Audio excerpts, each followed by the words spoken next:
What do we have here, nurse? Patient Raz Van Vasily. High fever running on 3 days. Complaints of dizziness, muscle aches, and head pain. Diagnosed with influenza. Treatment?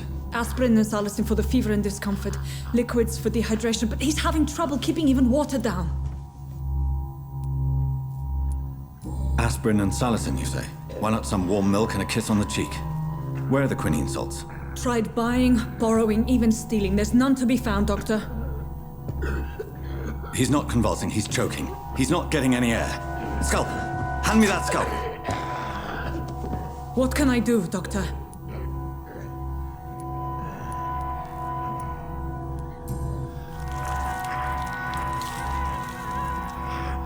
I need to perform a tracheostomy.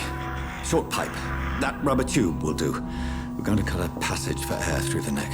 Yes, Doctor. He's breathing again, but he's coughing up blood.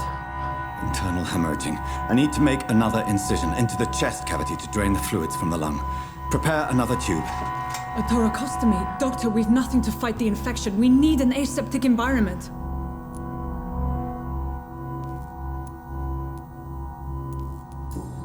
Don't question me, nurse. I need a drain.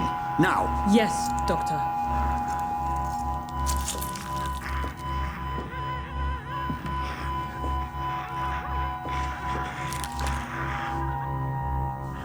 He's still bleeding, Doctor. I'm losing his pulse. The drain must have punctured the intercostal artery. There's too much blood. Are you all right, Doctor? I can't see.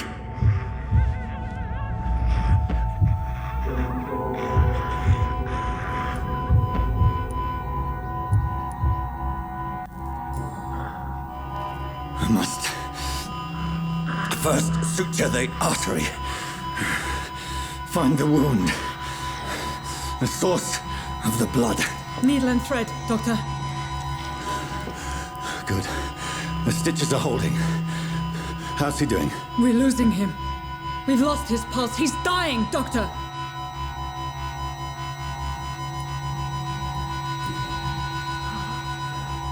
A dose of epinephrine, now. Yes, Doctor.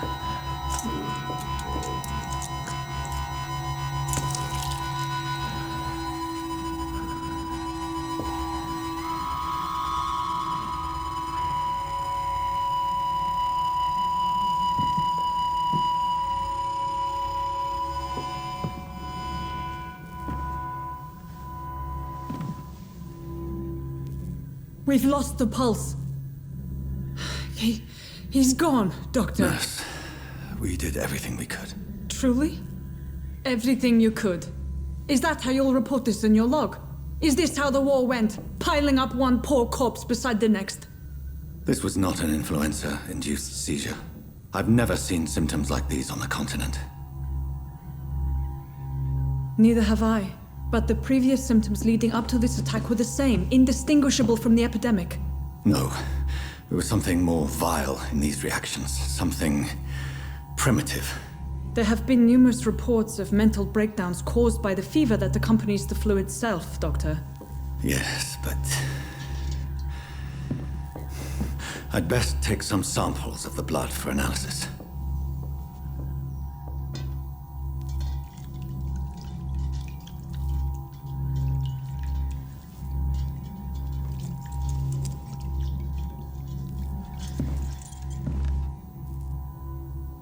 I doubt you're here to test my bedside manners. It's locked, all right.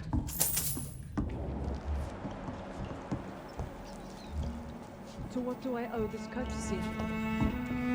I suspect it was more than intuition alone that led you to us. So, how might I be of service, Dr. Reed?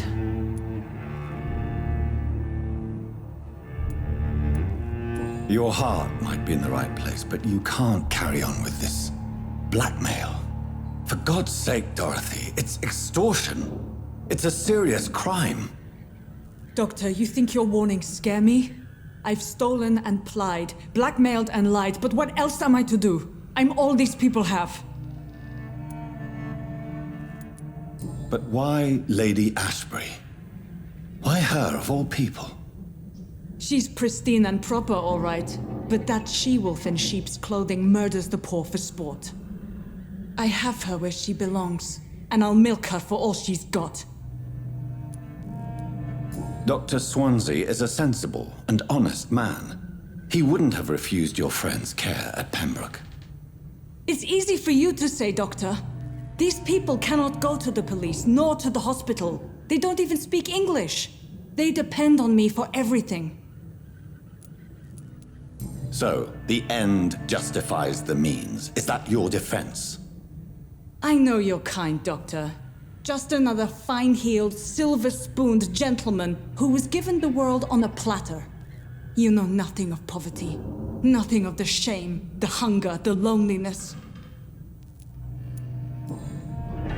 You've convinced me of the sincerity of your actions and their noble justifications. But all the same, blackmail is a crime, and it will stop, Nurse Crane. So, are you going to turn me over to the authorities?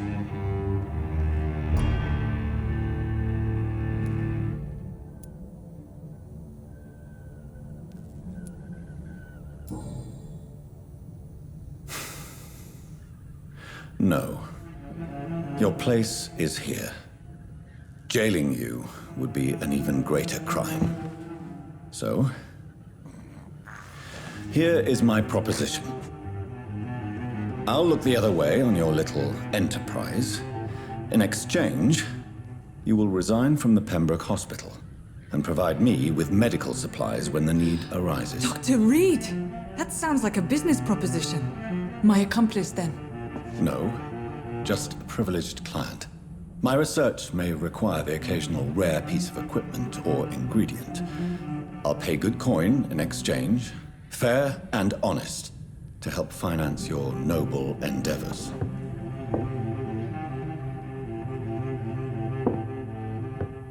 We have ourselves a deal, Doctor. Good customers are always welcome. Yes, Nurse Crane. We have a deal.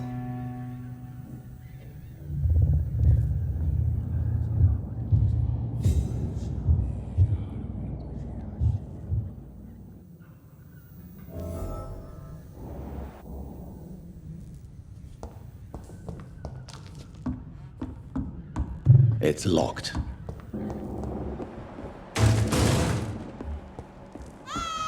It's dead, all right. Oh, this one stinks already.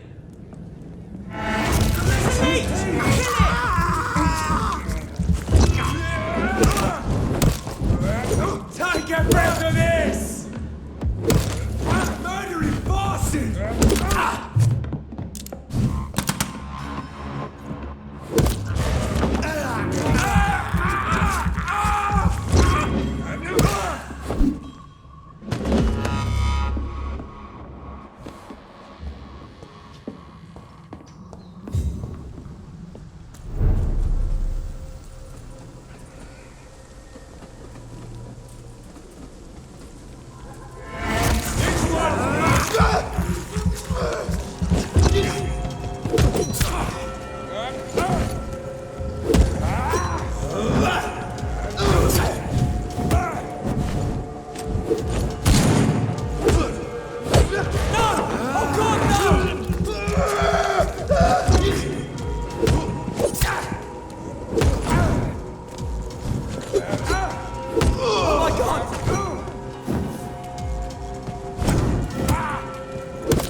This could be the box Lewis thought he lost. A love letter from Joe Peterson's wife, addressed to Barrett Lewis. Who should I give it to, I wonder?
How long have we known each...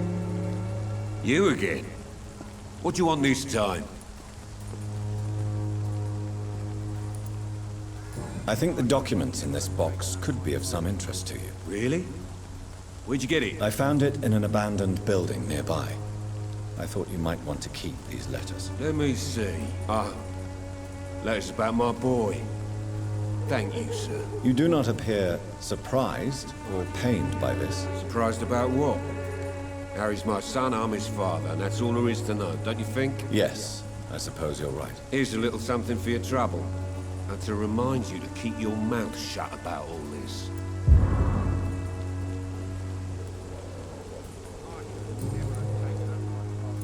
How did you become the local bully everyone is afraid of, Joe? There's no pride in roughing up poor bastards. But this is the only job I've found. And it pays well, too. A job? So you're racketeering for someone else? I got enlisted by the Wet Boot Boys, a gang from the docks. I'm their muscle for their dirty work. You survive at any cost, even at the expense of others. Perhaps that's just the law of nature. I don't care what you think, sir. I do what I have to do for my own reasons, and that's that. I'm not sure Mr. Lewis would agree with your by all means necessary philosophy, sir. Oh, do you really think he's the poor victim here? Barrett can be as sneaky as anyone. Long ago, I even called the bastard my best friend.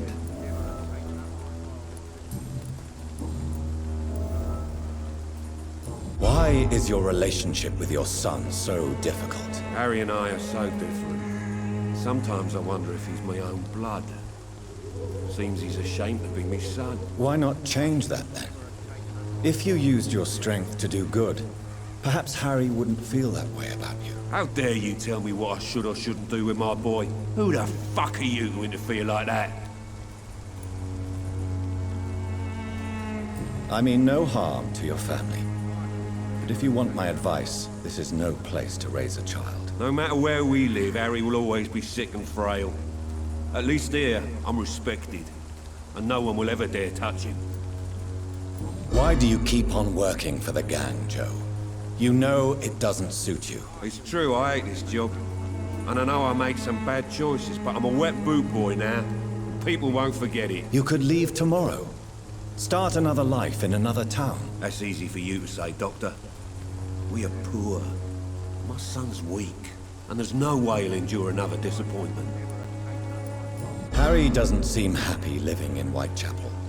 Why did you make him come here? I've always put my son's interests above everything else, whatever he may think. Our house is small but affordable.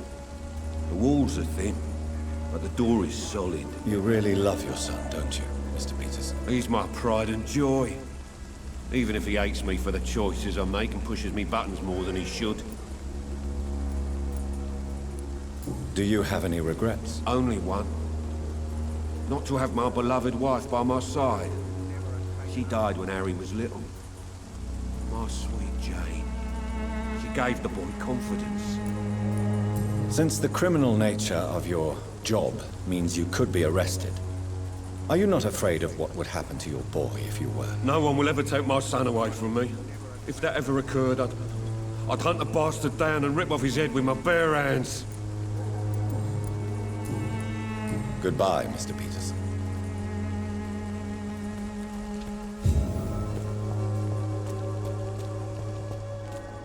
I should never have taken it.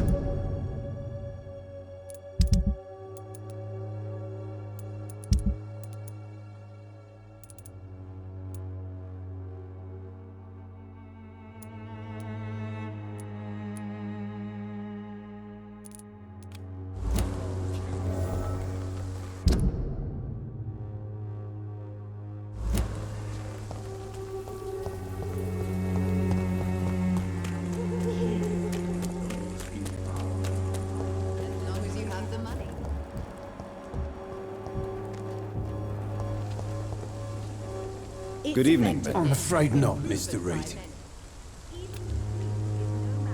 A gun, alcohol. When science fails you, this elixir will give you faith again.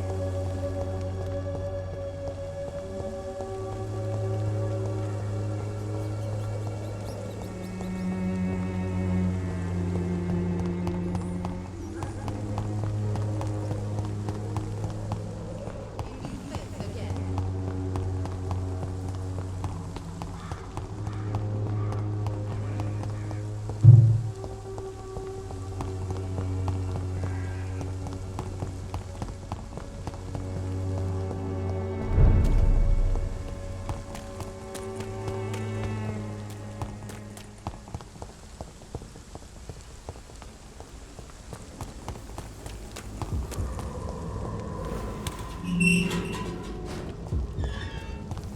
Human blood. Whoever left these marks did so deliberately. Kill it, boy! Bruce the leech, boys!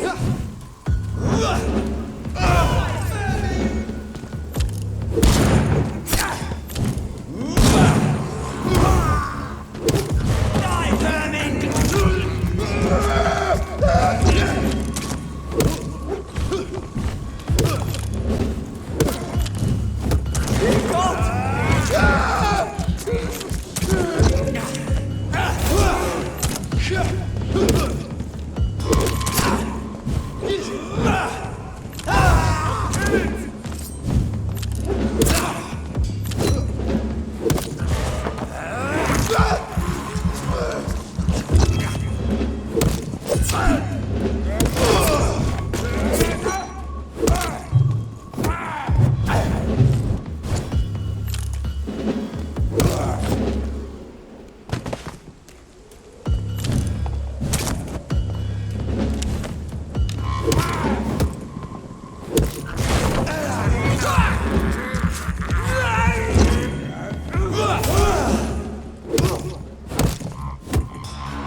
would like to know he's been accepted by the Wet Boot Boys.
How are you, boy? I'm not your boy, all right? Now piss off. I found the recruiter you were expecting. He's dead, but he carried a note. The Wet Boot Boys have accepted your application. I knew it! I told you I was tough enough. I'll be free soon. You're being manipulated by these criminals.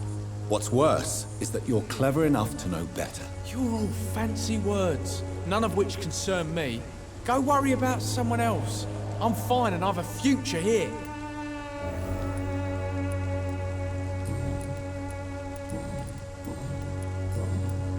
Goodbye, young man.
Daily routine. Good evening, Miss Howcroft. How are you tonight? I need blood, Doctor. Warm, rich, vibrant blood. I have made inquiries about the men who were tracking you, Miss Howcroft. I did not expect a mortal to have this sort of courage. Speak, Doctor. Why are they hunting me down? It was a misunderstanding. These hunters were in fact looking for a very different creature, but they mistakenly put their sights on you. I knew it. I have become undone. Those hunters have discovered me, but they don't know what I'm capable of. If you'll accept some advice from a petty mortal, I think you should assume a low profile and just quietly disappear into the shadows. You are right. And you have served me well, mortal. Take this as a reward for your time. Perhaps I will allow you to drink deep of my blood. One day. Thank you. I'll keep that proposition in mind. I'll leave you, Mistress of the Dark, to your nocturnal activities. I wish I could be sick again. I feel my blood boil with fever.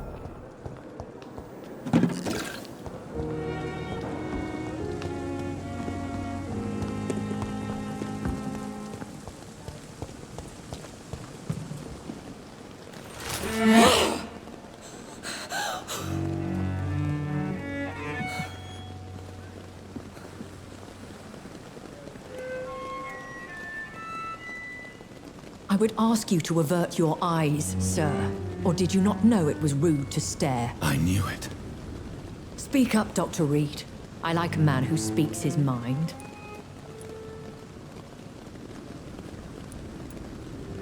You killed him. He trusted you. And you killed him. Spare me your sarcasm, Jonathan. You are but newly born in this world. So in the end, the accusation was true, wasn't it? The situation is somewhat awkward nonetheless. I have not been observed sustaining myself for many decades. I have to say I'm a trifle embarrassed. Anyway, I have concluded my inquiries concerning your blackmailer. I see. Please excuse my agitated state. Under normal circumstances, I wouldn't let anyone see me in this condition. I must confess I have not put an end to the blackmail, my lady. Unfortunately, I could not bring myself to do it. I'm so disappointed in you, Jonathan. I didn't expect this from you. Lady Ashbury, you yourself admitted how ridiculous the sum of money was. I can assure you, it was all used for charitable ends. Well, you are full of surprises, aren't you, Jonathan? All right, say I trust you, but you will still pay the ransom. That is only fair. After all, it was you who failed to bring this problem to a satisfactory conclusion. I believe I could agree to that. And since a lady always keeps her promises, I will now answer any questions you may have. Why does Dr. Swansea allow you to feed on the patients of the hospital? Dr. Swansea is a good and compassionate man. He is trying to find a solution for our hunger. Until that happens, he is clever enough to understand that I only feed upon the dying. What do you know about this Brotherhood of St. Paul's Stole? The Brotherhood is well known amongst London Vampire Society. As long as our kind is discreet, and as long as they do not interfere, we have come to a mutual understanding. And no one suspected you of the murders?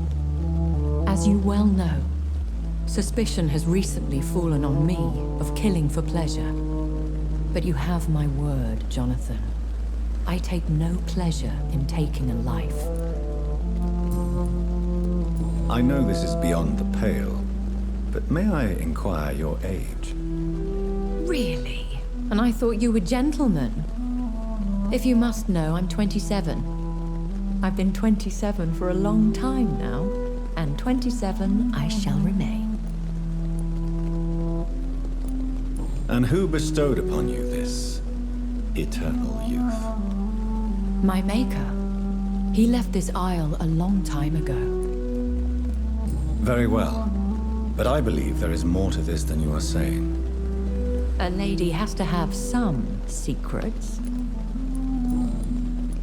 Why did you save me in the canning factory? I could hardly stand by and watch such a promising young blood as yourself be torn to shreds by some gutter scowl. William Bishop wasn't the vampire that created me then? No, Jonathan. Whatever their strength and demeanor, scowls are the progeny of careless vampires.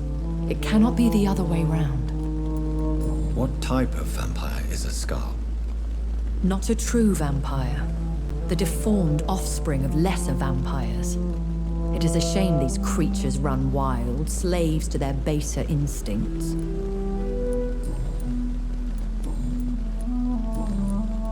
I've been hearing a voice talking in my head. Is this some kind of insanity? It feels like the voice of the vampire that created me. Hush. Tell no one this. It would be unwise to talk of such things amongst British immortals. Speak no more of your maker. Excuse my forwardness, but are you my maker? Me? Goodness, no. Only a foolish immortal would create a progeny without taking precaution, and I'm no fool. How could this cause offense? Only the powerful immortals can mentally call to their progeny. No vampire or hunter will sleep easy, knowing that an unidentified elder is stalking the streets of London. A vampire? Is that what I am? What we are? Such a crude word, defined by penny dreadfuls and drunken hacks. No. You are now an Ekon, and that you shall remain. So we are Ekons.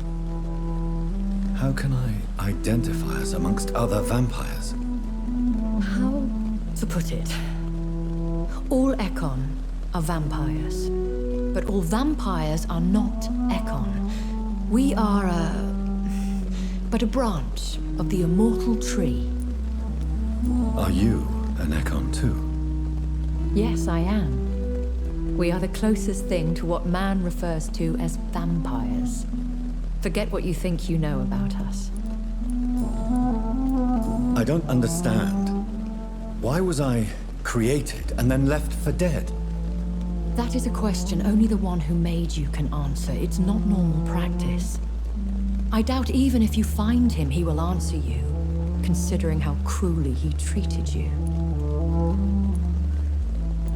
So me being a vampire could have been a mistake. I very much doubt it, Jonathan. Contrary to the legends, it is not as simple to make another vampire by just biting someone. I'd like to avoid creating another vampire by mistake anyway. Tell me, how is it done? The process is dangerous. It could even kill your potential progeny. If you did decide to sire an offspring, they must drink of your blood, Jonathan. I've been away from London and England for 3 years. This isn't the city I remember. Things have gone from bad to worse here, Jonathan. I've lived in this city for a long time, and I've never seen it like this. The Spanish flu has hit London that bad. Yes, but it's not just that. I've heard things. Things I've not heard for a very, very long time. There are whispers in the shadows. Something far worse than the Spanish flu is here in the city.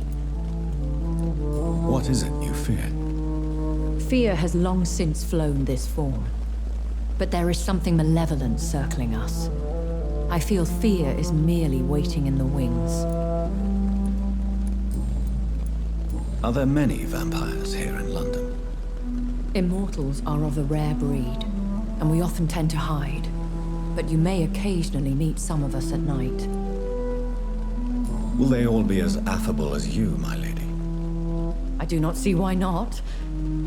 But remember, even the shark smiles before he bites. That sounds like a lesson from experience. Vampire politics are as intricate and sometimes tedious as a game of chess in a gentleman's club. I've learned from experience it is best to decline to play. Do you know any of them? Have you an idea of the identity of the vampire who attacked me? You mean your maker? No, Jonathan, I have no clue. But I fear he or she is as careless as cruel. To let you discover your new condition by yourself. What do you mean? Every now and then, you may discover an immortal in the deep of the night. But we are a rare and reclusive breed. Our progeny is almost never accidental. When I awoke, changed, I was chased and attacked by vampire hunters. Prepared and well-trained. Though I can't be certain, more than likely it was the once glorious Guard of Priwen. Once glorious, but still dangerous. They have seen better days, but all fanatics are dangerous. You would be wise to stay clear. They are sworn to destroy our kind. You make them sound like some sort of cult. More a society, and like all the best ones, a secret society. I thought them almost gone, but it seemed they have been recruiting.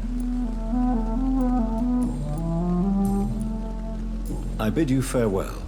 For now, my lady. I must quickly analyze the blood I took from Nurse Crane's patient. Perhaps I should have considered the offer from that Cadigan fellow.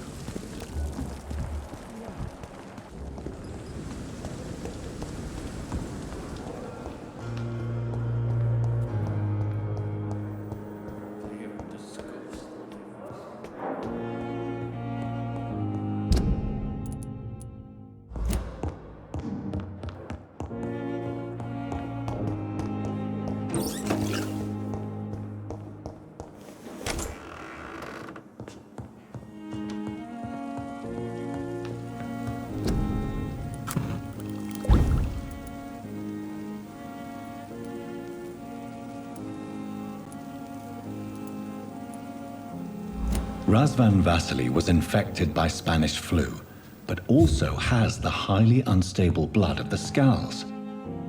Is the London vampire epidemic transmitted through the flu? I should talk to Dr. Swansea about it. It's locked, all right.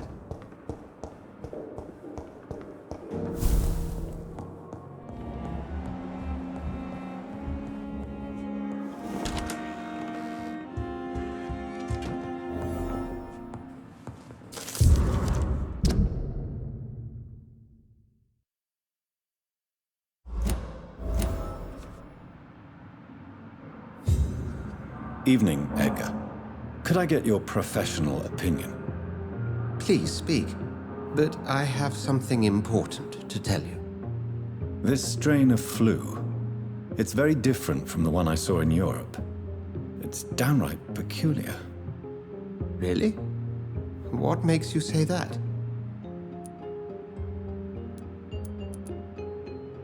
We're facing something new here, Dr. Swansea. Something terrible.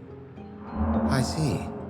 Do you have anything more to go on? This disease spreads and looks like the Spanish flu, but its effects differ greatly. The London strain is different from the continental one. This is very interesting. Did you find something else? Yes. Unlike the flu, the infected begin to show an increase in outwardly aggressive behavior. More than simple agitation. Once docile people become violent. You mean like rabies? Is there a chance we could create a vaccine, Jonathan, like Pasteur? By the stove, that would be smashing. There's a lot we're not seeing here. But it is spreading, and quickly. If we don't act, the whole city could be lost. But Jonathan, we've a fantastic opportunity sitting right here in front of us. A weapon of choice. What on earth do you mean? Why, you, my dear boy.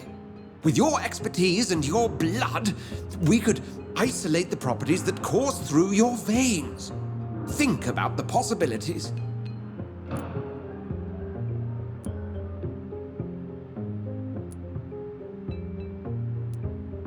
I admit it did occur to me. Blood seems to be the common factor in all of this. I totally agree. We're in uncharted territory here. Maybe it's just wishful thinking, but imagine the possibilities. We'll discuss this more later. Thank you for your time. No, thank you, Jonathan. But as I said, I needed to talk to you. I have some rather bad news. Yes? I'm afraid it's your sister. My sister? She's to be buried this evening at Whitechapel Cemetery. Your mother published the obituary this morning. I see. I'm sorry, Jonathan. Please accept my condolences.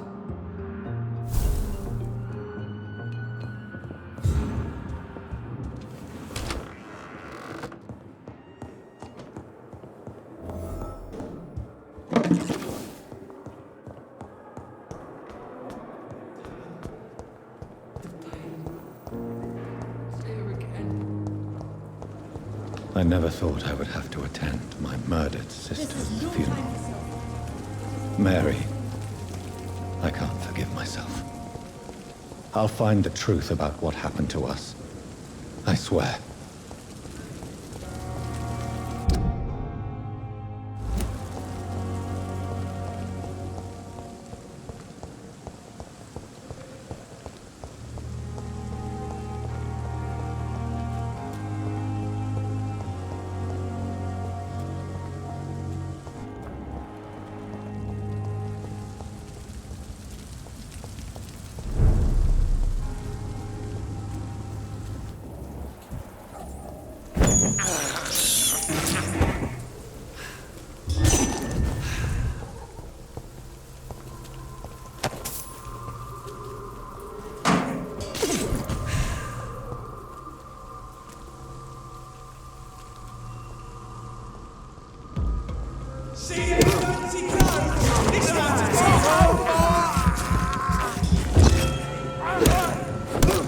Watch it!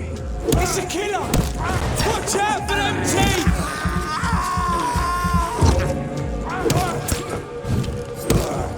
Shit! Let's see how it likes a bit of fire!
My dear sister, I don't know if I have the strength.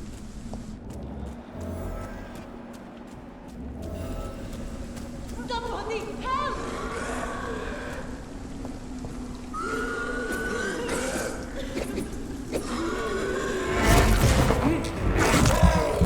Who are you?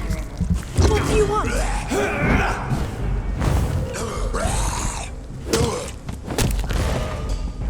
Somebody help!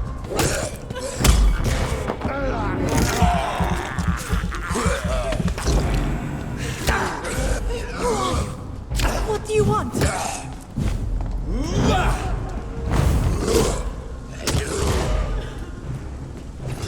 Somebody help!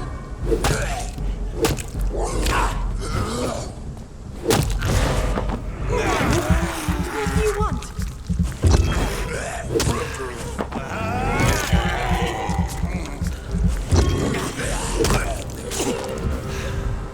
Somebody help!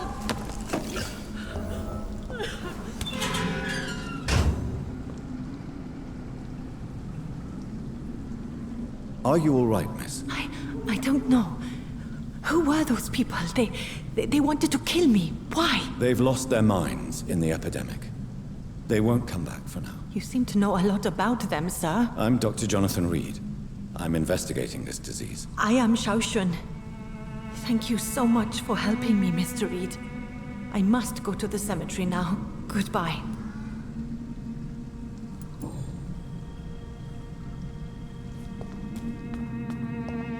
Carnage. Is Father Whitaker's disciple among the bodies? This man's far too old to be Samuel.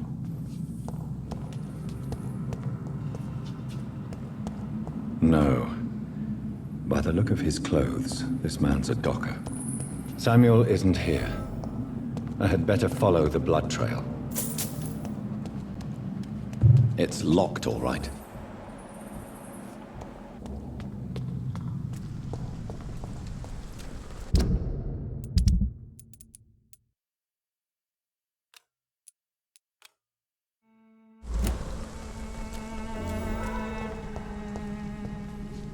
Shouldn't you go back home? Maybe later. But for now, I need to talk to my husband at the cemetery, Mr. Reed.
Since I can't reveal myself to my mother now, I must find a discreet spot to attend the ceremony.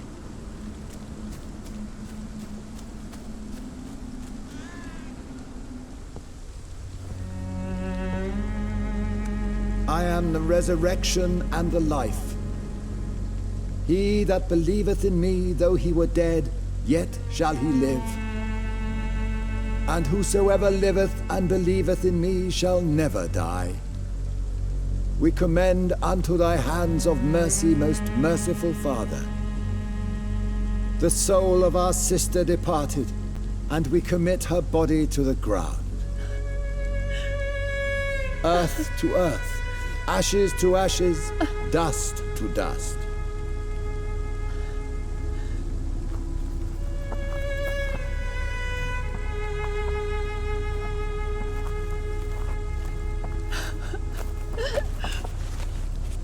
Why kill my Mary and stick her here in this cold, god-awful place?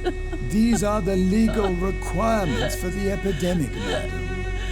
Oh, Avery, I feel so tired. Please take me home. Yes, madam.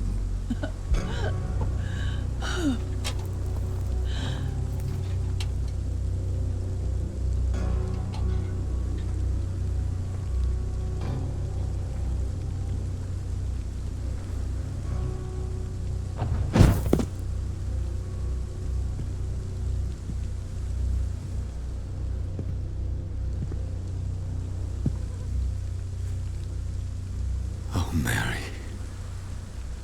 What have I done?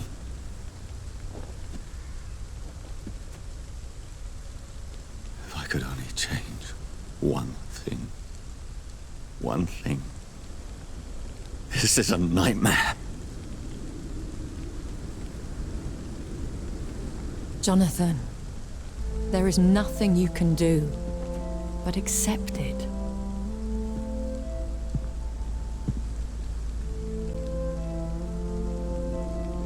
What brings you here? I thought you could use the company. I am so sorry for your loss, Jonathan. She was a good person. Vibrant, full of life. She was kindness incarnate, my Mary. You're a good person, Jonathan. And a young Ekon. A newborn cast into the night without so much as a candle to guide your way. She had been scouring the most dangerous parts of London in search of me. And it led to her death. Jonathan, don't. I still hear her last thoughts. They echo in my head. Her mind shattered, and it haunts me. Jonathan, stop. Listen carefully. You must come to terms with this.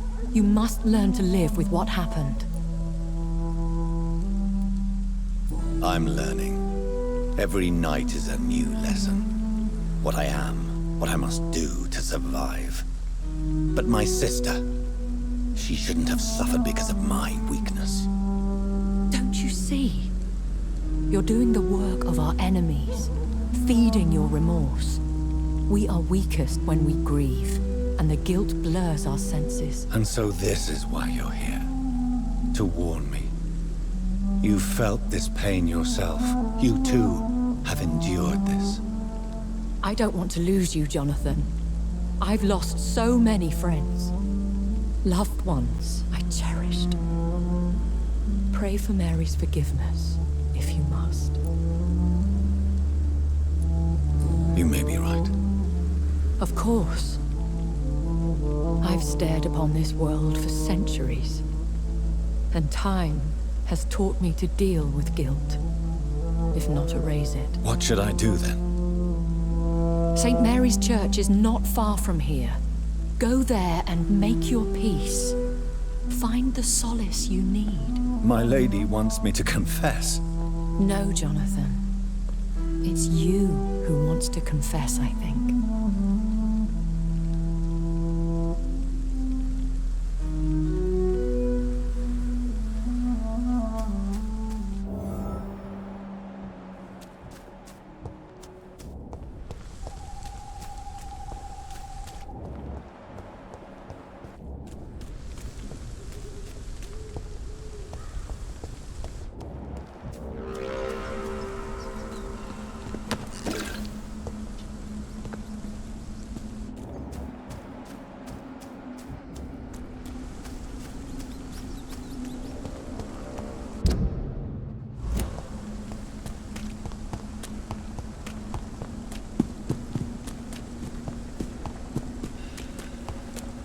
I cannot enter.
And off to church he goes, a newborn seeking divine consent to lick the blood from the soft and pointy crown. Who are you?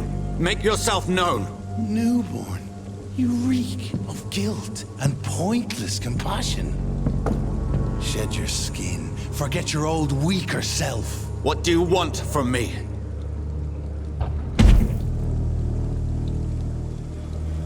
Ascalon does not approve of lone wolves who bring unwanted eyes to our pastures. So your name is Ascalon? Ascalon's will is vampire law. Learn them, abide by them, or I shall return as your judge and jury.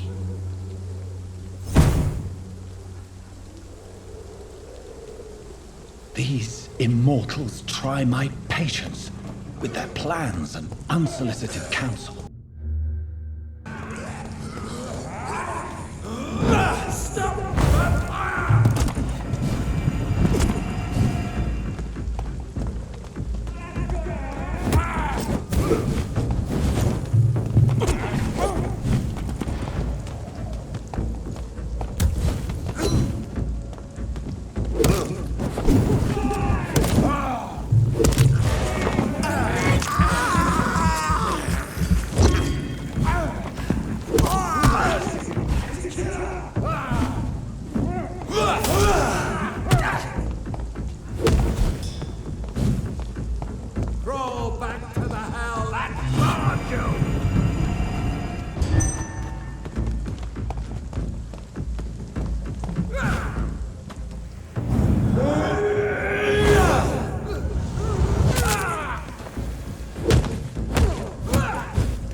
This man stunned me with his faith.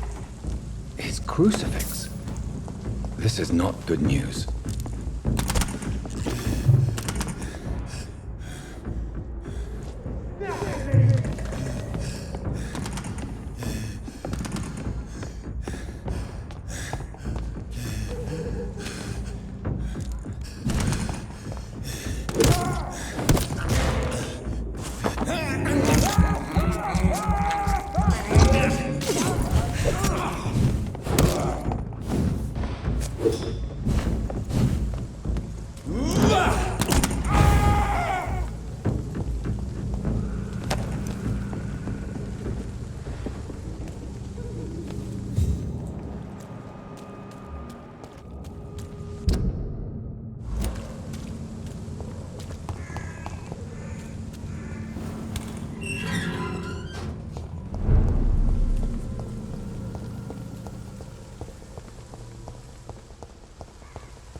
Yes? What is it that you want? I'm sorry to disturb you at such a late hour. No worries, my son. I'm still quite awake, having just returned from a funeral. Yes, I know. I've forgotten what I wanted. I don't know.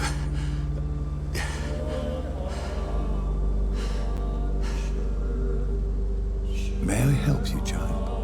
You seem somewhat perturbed. I haven't the strength to cross the threshold. I wish to pray, to cleanse my soul. The church is shut by order of the bishop. But I'm still the vicar of St. Mary's, if that is any use to you, my son.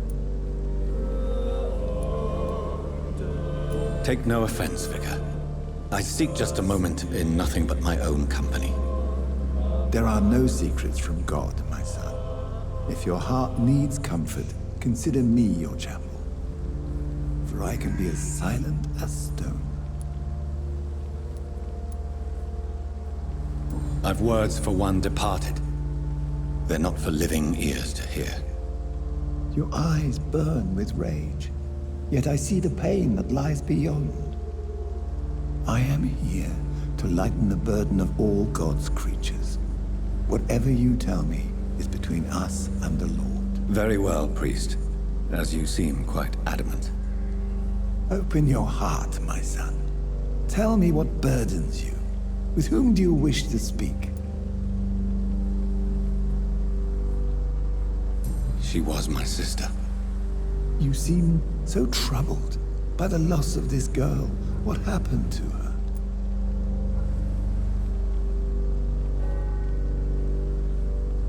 She was murdered. I see. And how are you feeling, my son?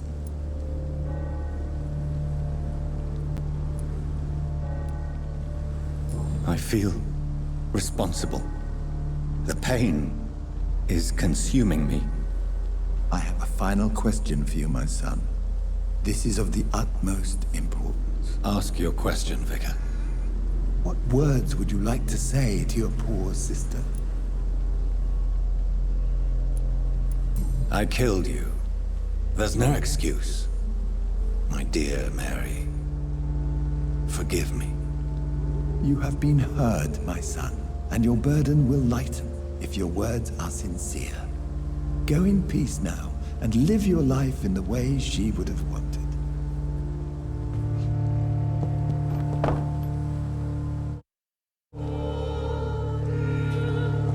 There. I confessed to that vicar. Do I feel better? Only time will tell.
Keep your eyes on it!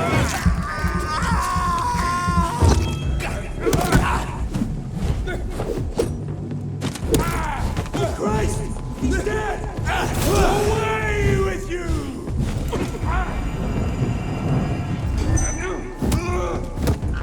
Get that weapon ready!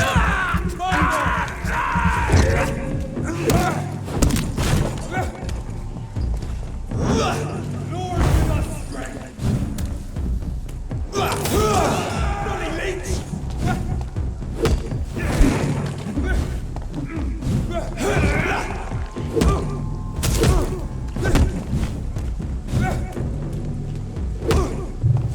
Back, demon! Back!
Get a taste of this!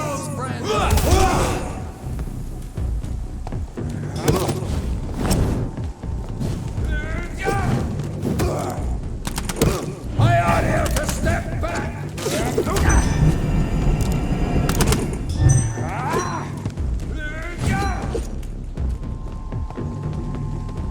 That's gonna hurt!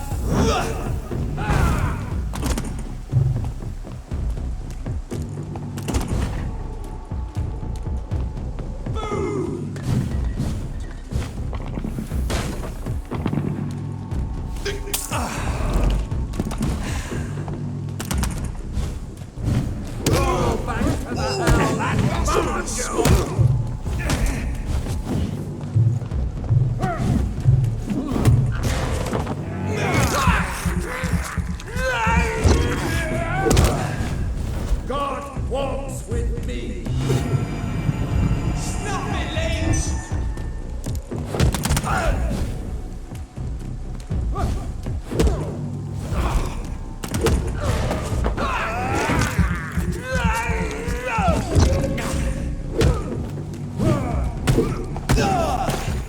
Eat this!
Remorse and pain are precious when binding you to the earth. You. I remember you.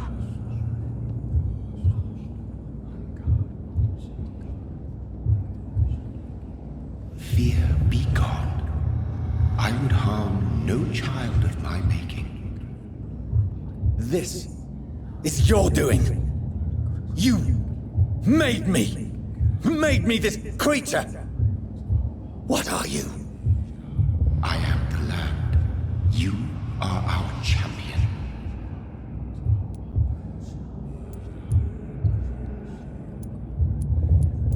Riddles and rhymes. You took my life. Now you insult my mind. Be stilled, my child. I bring understanding. What is it you seek? This age is sickly. An ancient poison, an older rage, brewed in a cauldron newly forged. This has something to do with the epidemic. Seek truth, my champion. Defeat the serpent of knowing with iron spur.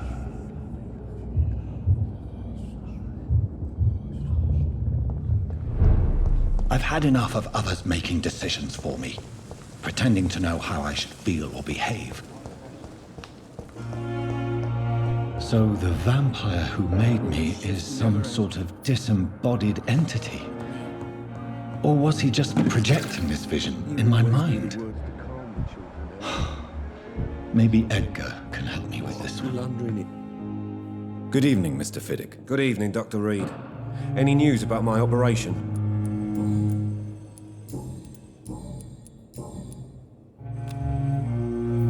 Is there anything else that's bothering you? Can I help in any way? Really? Why has no one else asked me that since I got here? I thought I was in a hospital. Unfortunately, you are not the only person who needs help. And complaining about it won't do you any good. Well, perhaps you're right, Dr. Reed. I'm sure if me missus was still alive, she wouldn't be happy with me going on like this. Goodbye for... I will not let you down, my boy.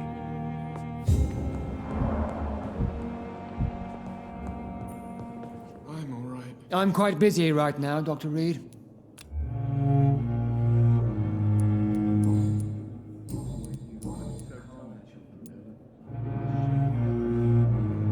I don't know what you've heard about me, but I don't question your... And what exactly... I, sir... Be careful what you... I only want you to admit you...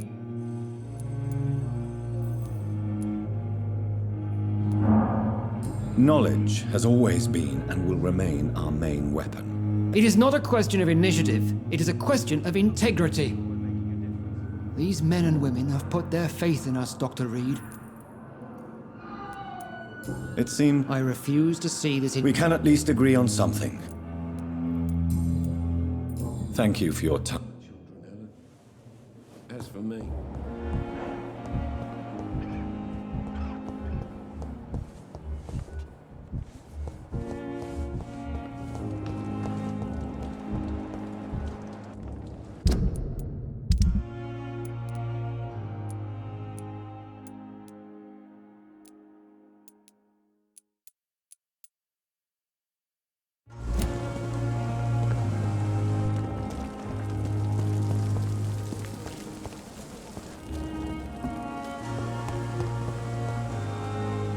Hey, Doc. You're lucky to be alive, Mr. Cox. I hope you're starting to take better care of yourself. This place is full of sickness and... Consider yourself lucky that I'm treating all of my patients equally. But don't push your luck. Don't play the innocent with me. I'm sure you have good reasons to act this way. And also weaknesses that can be exploited. I'll leave you for now, Mr. Cox.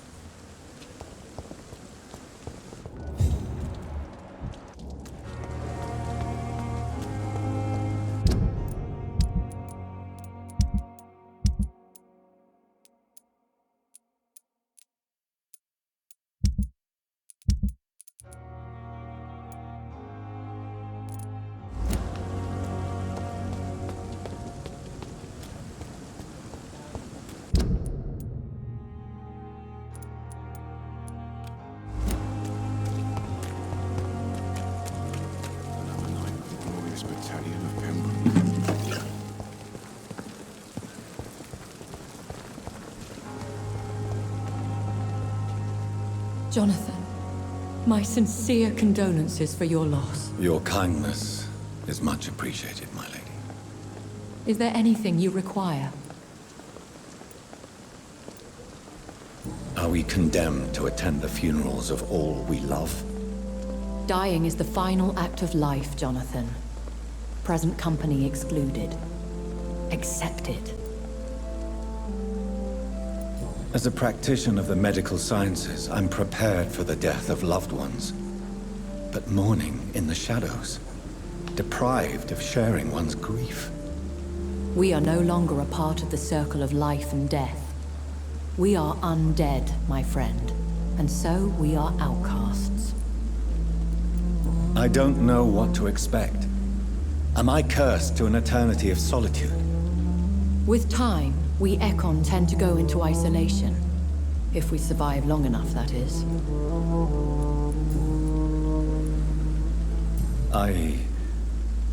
I spied my mother at the funeral. Have you ever revealed yourself to a member of your family? No, Jonathan. And I'd advise you even from thinking about it. Are we then condemned to lie to those we love? We are creatures of deception, my friend. But this is more for their sake than ours. But what if I was close to someone and wished to tell them the truth? Fear, loathing, disgust. And then they will plead to be turned. They will see it as salvation.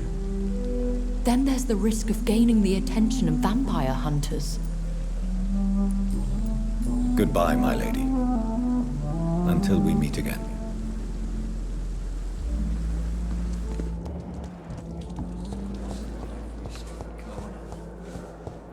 The daily routine.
Good evening, Nurse Brannigan. Good evening, Doctor.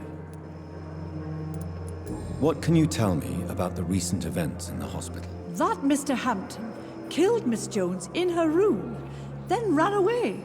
And did you see all this? No. I was working by the tents when it all happened. I only entered the room when they asked me to clean up the blood. Where is Miss Jones's body? I don't know. I'd imagine the morgue. It all happened so quickly. Did you see Sean Hampton leave the hospital? I think I saw a silhouette exiting the hospital gates after the shouting started. At first I thought it was someone who was just scared, but...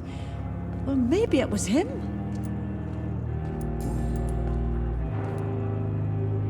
Do you require medical assistance, nurse? I will be fine.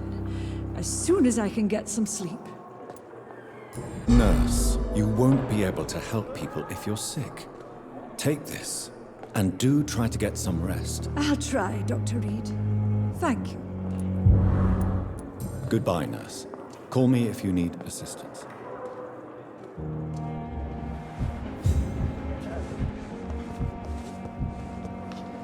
I have wasted too much energy for so little result.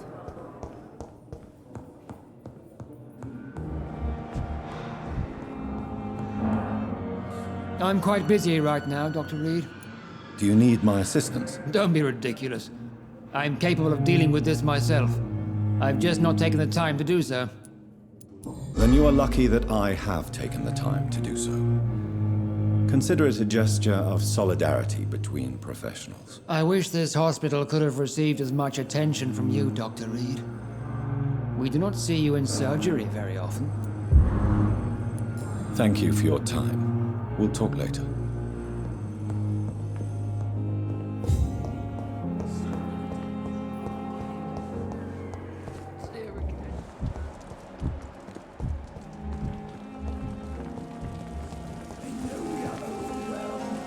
Good evening, Milton. Good evening, Doctor. Still trying to save lives?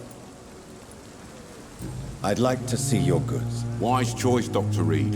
A reliable gun is what everybody needs these days.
Good evening. Good evening, Doctor. Do you need it? I'm afraid I do. Our job brings us into contact with all kinds of infections, Milton. There's no shame in being ill while you're in a hospital. That's easy for you to say, Doctor. I get the feeling you don't fall sick often. And thanks, anyway. Goodbye, Milton.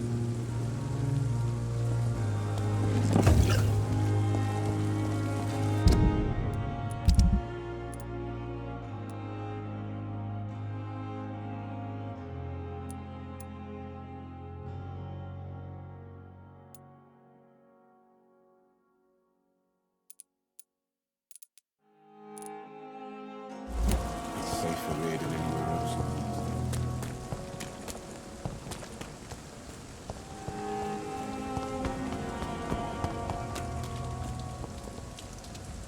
Hello again, Mr. Thatcher. Do you feel any better now? Yes, this neighborhood may stink of dog shit and reek of piss, but to me it smells like the purest mountain air. Do you need medical attention? Don't get me wrong, sir. I'm grateful for what you've done, but I've never felt comfortable with doctors. I'm certain you have your reasons. But let me assure you, I'm not like other doctors you may have consulted with. It is true. You risked your life to save me, after all. It would be impolite to refuse your counsel. Mr. Thatcher, do you have a job? No. Since I came back from the war, I spent most of my time and energy just trying to forget. I understand what you mean. I was a soldier too. No. Nobody can truly understand what I've gone through. Why were you locked in that sewer? What happened? I went by the canal after an argument with a friend. Got chased by these fucking wankers and had to barricade myself in, despite my claustrophobia. Tell me about your claustrophobia. Has anyone given you an official diagnosis? That's what the bloody doctor said. But I don't want to go to a hospital to get checked again. I'll deal with it my own way. Why did you run? What was the reason for your argument? Newton wanted me to go to a hospital. But I can't stand being closed in. Makes me feel like I'm suffocating. Oswald, why did you not go to the Pembroke Hospital to seek medical help? I don't trust doctors. All they care about was their careers and processes. I won't be locked in any room again by anyone. Your fear of being trapped is not going to go away by itself. You need professional help. I've seen enough butchers in white coats to last a lifetime. Hospitals reek of chemicals and death. What I need is fresh air. Do you want to talk about why you have this fear of being enclosed, Mr. Thatcher? No, I really don't. An irrational fear like yours is usually rooted in a specific event. Perhaps it would help to talk about it. Well, Doctor, take a guess then, if you're so interested in my case. When I rescued you, you expressed joy at seeing the sky again. So I'm inclined to believe you were trapped or buried somehow. Maybe during a shelling. Jeez, you're good, Doc. You're really good. Go on, please. Tell me more about it. Newton and I were trapped in a circulation tunnel after an artillery attack. We were buried alive for several days without ever knowing if we'd be found. Oswald, tell me about what happened when you were buried in that tunnel with Newton. It was more than dark. It was black as pitch. Hours seemed like days, and days like months. The terror, the shameful thoughts. Lord have mercy. What you endured was terrifying. It would have completely destroyed weaker men. It did not destroy Newton. Shameful thoughts. Tell me about them. At some point, I don't remember which day, when I thought we'd never be rescued, that this would be our end, I thought about... Say it, Mr. Thatcher. If you ever want to heal, you have to say it. I thought about what I could do to survive. Just for a few more days. I thought about killing Newton.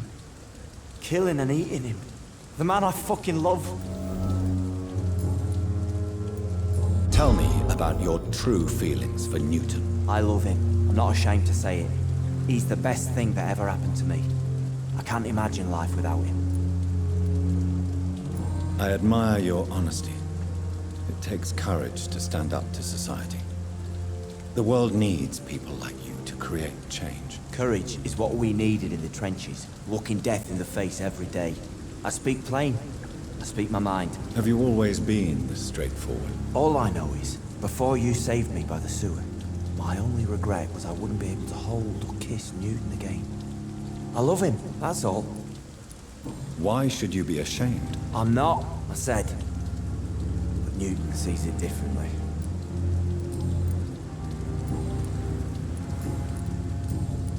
Goodbye, Mr. Thatcher.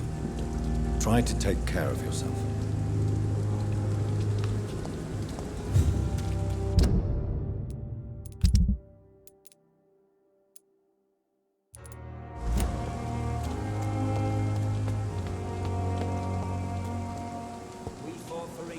Hello again, Mr. Blight. I'm happy to see Mr. Thatcher is safe, for now. I'm eternally grateful, Doctor. We were total strangers and you helped us anyway. Can't thank you enough, sir.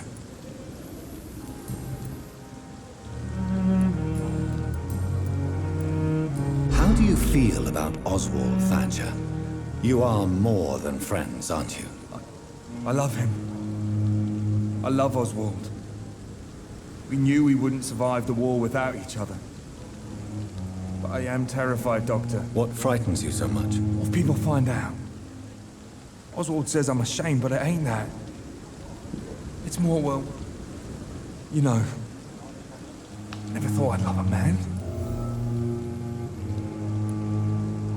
Enjoy your love. And enjoy life as long as you can, Mr. Blight. Don't let anyone tell you who you should love or how you should love them. I appreciate your kind words, sir. But it ain't that easy. It's all so new to me. What caused your phobia of rats, Newton? It happened last year following an artillery attack. I was trapped for 2 days in a hole under 2 dead soldiers. And there were rats. Go on. They started eating me as soon as I dozed. Gnawing at my ears, my fingers, lips. I couldn't move. Couldn't call for help. I see. No, you don't. You have no idea what it is to wake up buried under bodies. Fucking vermin eating your flesh. Oswald. He found me and saved me. You and Oswald were buried alive during the war. Tell me about it. Yeah. It was last summer. A shell hit our trench and we were buried for a week.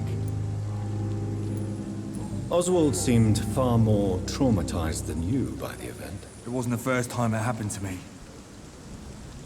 And surviving it again gave me strength. You believe that? How did you survive for a week? Luckily for us, there were rations and water in the tunnel. It was an outpost, see. Since then, Oswald's not keen on being inside for too long. Why do you stay here now that Mr. Thatcher's back? It's complicated. Since the war, Oswald's been really nervous with the idea of entering any hospital.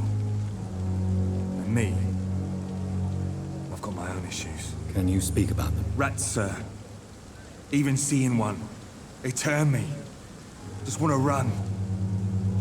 It's that fear that stopped me from going after Oswald when he left. What can you tell me about the war, Mr. Blight? If you want to speak about it, of course. War was... Well, you know, sir. The stench of death everywhere. Your mates lying bleeding in the mud. Just praying to make it through and get home. Bloody nightmare. I fought in France, too. I served as a field surgeon, but it was not uncommon to repel an assault, especially at night. Yeah. The first time I was wounded, I had to protect the infirmary from hostiles. Twice. Did you know Oswald Thatcher before the war? No. We met in the battlefield. I think we're in the same boat to France. We've stuck together ever since. You are always welcome at the Pembroke Hospital. As a former officer, I'll be honored to welcome a fellow veteran. I'm not giving up on bringing Oswald back to the hospital. I just need to convince him that he needs some help. Perhaps he needs to reach that decision by himself. Could you speak to him? He doesn't usually listen to doctors, but perhaps because you've been through it, you can talk him round. Goodbye, Mr. Blight. Take care of yourself.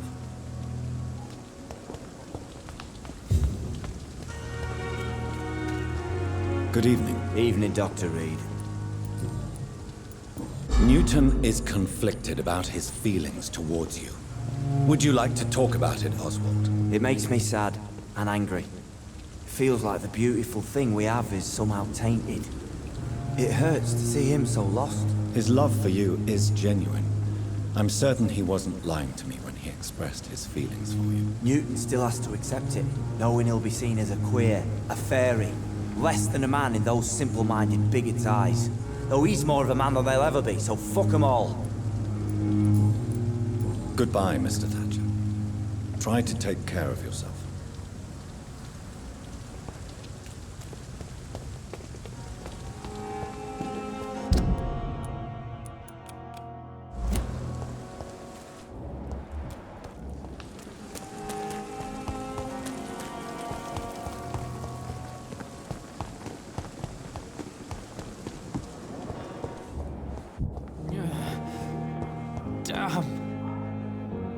Good evening, Mr. Elwood. Evening, Dr. Reed. Soldier, do you need assistance? Not really. I think I caught something in this bloody hospital. I swear I'm dead, yet smiling inside, Dr. Reed. As long as you remain here, I will make sure you don't have to worry about your health. Don't think you can do much about it. Damage is done. Goodbye for now, Mr. Elwood. Damn disgust on every street corner. The daily routine.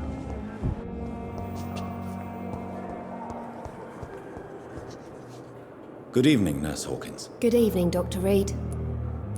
Goodbye, Nurse Hawkins.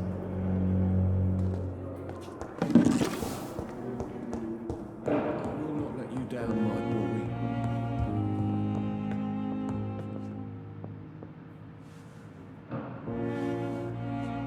Good evening, sir. Good evening, Doctor. How is my son doing? Your son wished to die, Beatrice. Why did you hide such crucial information? Are you not aware suicide is a crime? Mortimer could be thrown in jail. I can't let that happen. I won't. I understand you fear the legal consequences, Mrs. Goswick. But don't you realize your silence significantly affects your son's case? All my son needs is help and comprehension. Not judgment and punishment for what he may or may not have done. Goodbye, Mrs. Goswick. Good evening. Do you require medical attention as well, Mrs. Goswick? Do you know you're the only one who's asked me this? No, I don't feel well, actually. Despite what you think about this place, I can tell you with absolute certainty, taking this will help you recover. Well, at least your reputation seems well deserved. Unfortunately, I can't say the same for this hospital. Goodbye, Mrs. Goswick. Good evening, sir. Doctor. My sweet girl.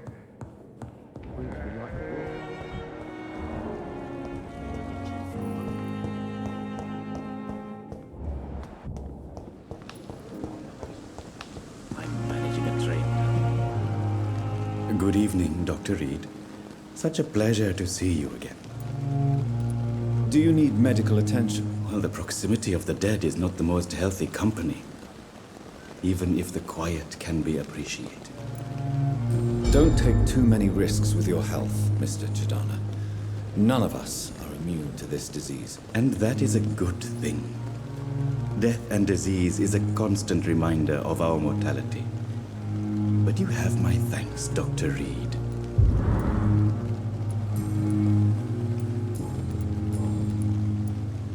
Tell me the truth about your appointment as a medic during the war, Rakesh. The regiment administration appointed me by mistake.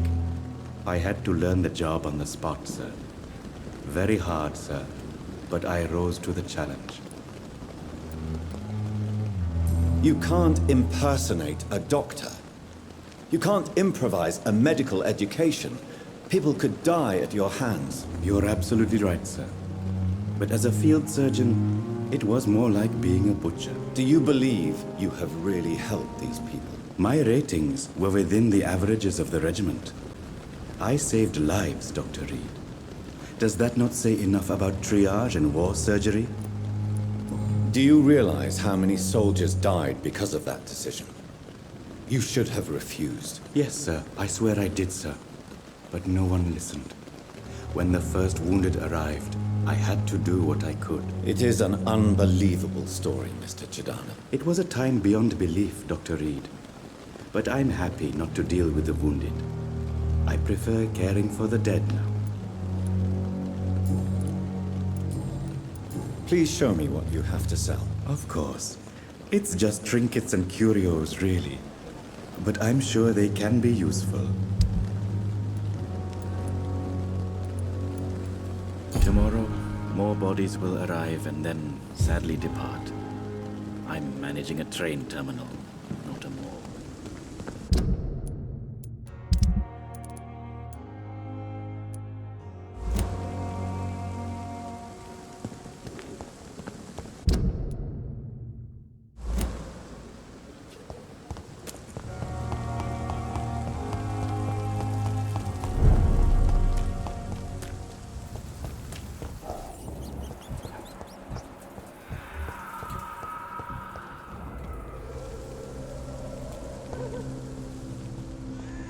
Note yourselves! This one of them is too strong!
This is steady work!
As I feared, Samuel no longer preaches the good word.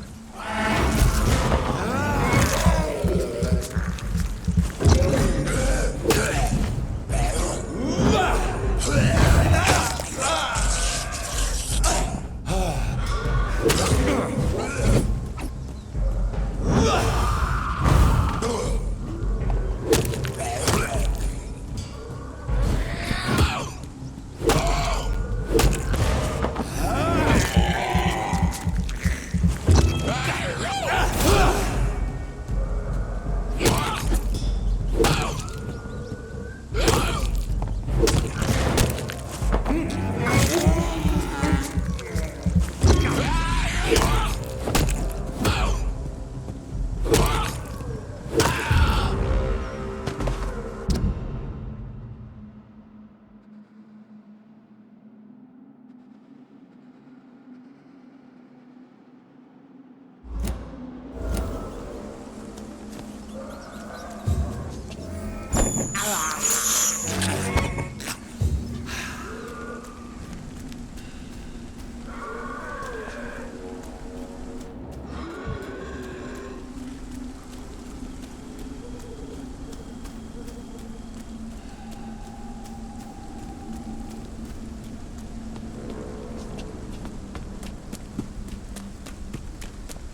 It's locked.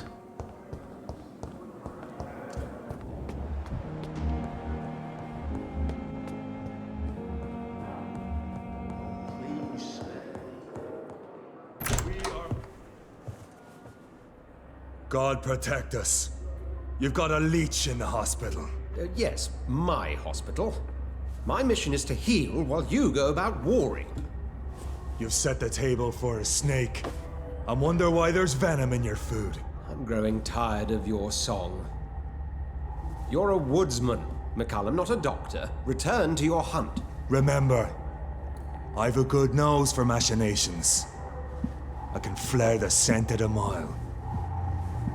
You can't hide from the god.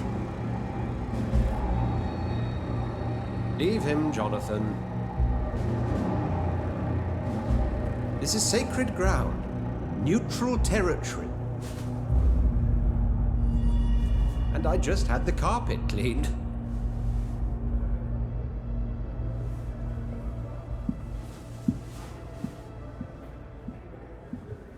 By the sacred stole, this is very bad news. Bad news indeed.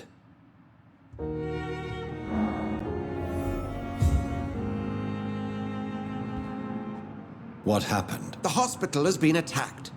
We have injured patients, at least one dead and several missing. This has spiraled out of control. Even the most infirm are asking to be allowed to return home.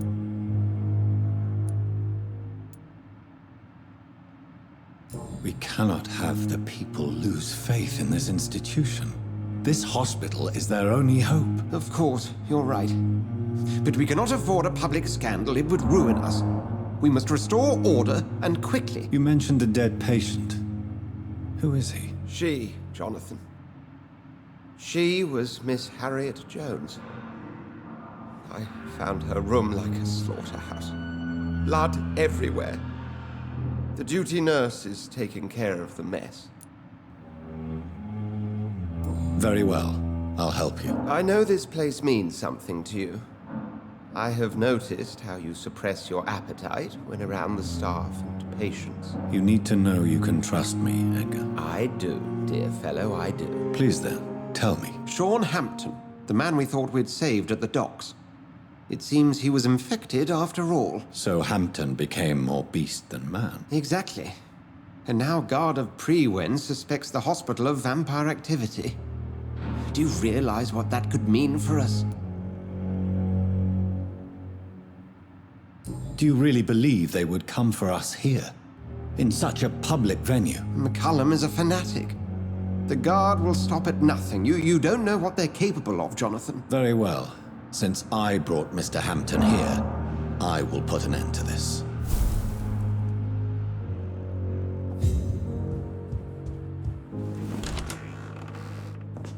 Sean Hampton lives and breathes for the well-being of his flock. There's no other place he would go but the docks.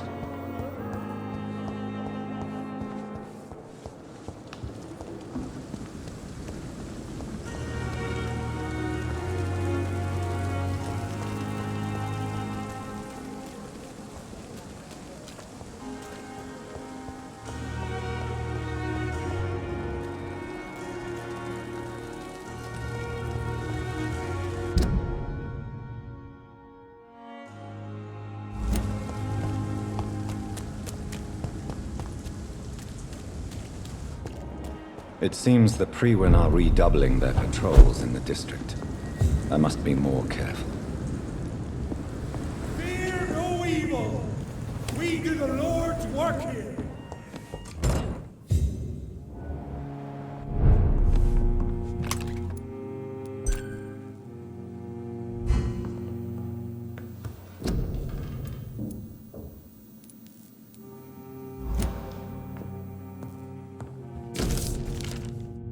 In this letter, Mortimer Goswick does nothing to hide his desire to die. I could give it to his mother, but doing so would betray his trust.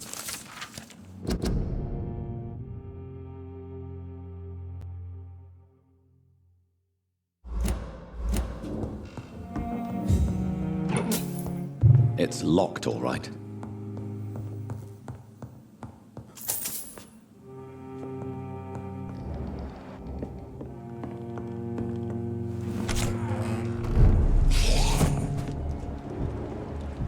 Snuff it, leech!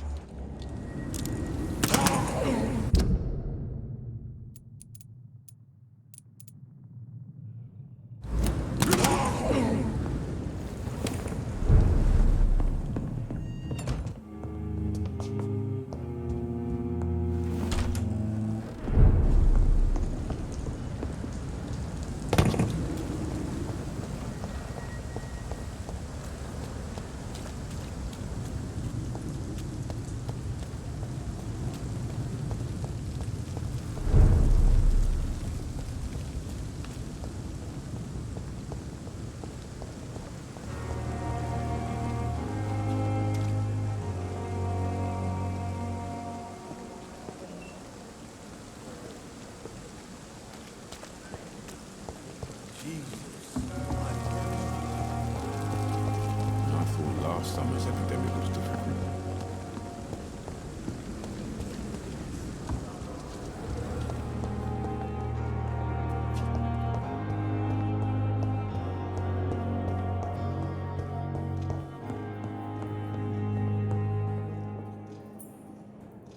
My sweet girl reads me like a book. I never could keep anything from her.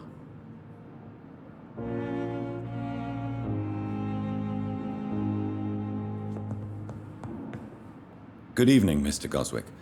How are you? I'm okay. I have retrieved your letter, Mr. Goswick. I can assure you that nobody read it but me. Thank you. This is for you, then. For your help. And for your silence. I think you should talk to your mother. It would be good for both of you. Thank you, Dr. Reed. I'll think about it. Now, please, let me be. What can you tell me about the recent commotion in the hospital? I had shouting coming from the first floor. I was asleep when it started. I have to go now, sir. But don't hesitate to contact me if you need any help. I'm all right. Don't waste your time with me. We're making a difference.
We do the Lord's work here.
We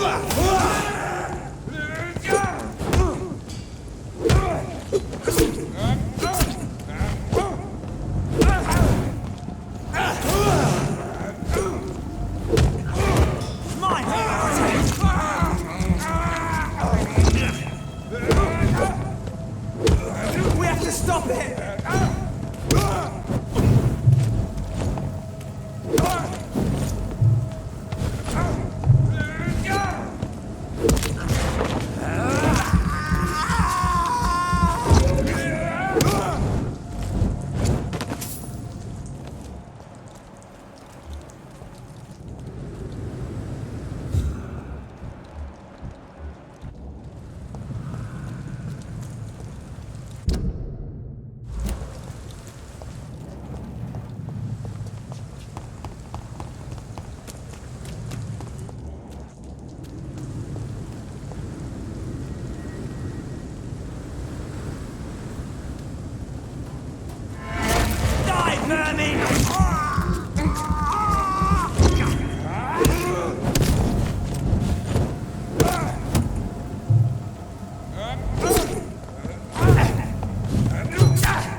Opium is one of the main ingredients of Strickland's medication. Never a good move.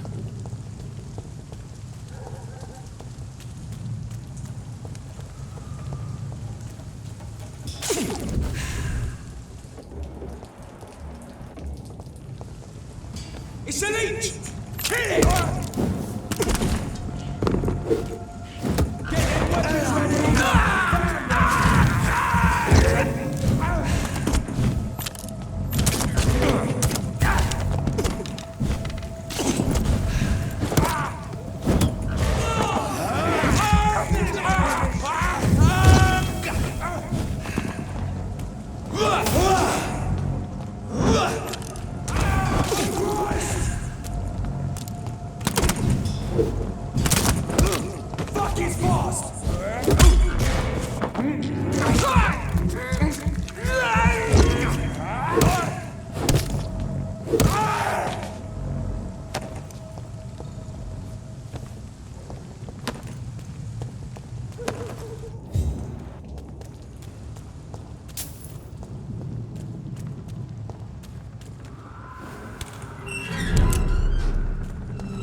Good evening, sir. Who the fuck are you? Don't you see I'm busy here? Dr. Jonathan Reed, that's who I am.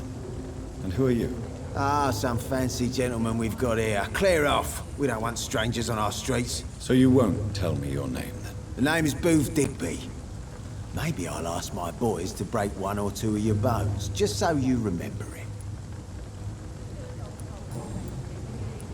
Are you some kind of vigilante patrolling these streets at night? Something like that, but the police aren't in charge here. We are, see?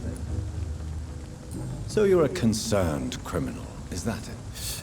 Using funny jokes about me and my boys, are you? Fuck. You must have some balls. I saw many men like you during the war, Mr. Digby. Greedy little cockroaches who feed on despair. I could kill you for saying that. But, nah. You've been a soldier. I can respect that. So, tell me about your gang, then. What? Have you got a death wish? You really want me to answer that? Well, yes. You seem so proud of your status. Why not tell me who you're working for? Oi! I'm the boss, all right? The Wet Boot Boys work for me. All of them. Situation round here is better than other districts because of us. Because of me. What can you tell me about this part of town? Things ain't that bad, thanks to us. We give people what they need, and we control this borough. Well, you're not doing a very good job. People are still dying here, like everywhere else. Yeah, well, we can't be everywhere all the time. And Edwina says if we can find more guns, we could be more efficient. More efficient? Really? You should probably tell Edwina that guns are useless against diseases and infections. Incredible. You know what? You're lucky she can't hear you right now. She's more smart than patient. My sweet queen of the docks.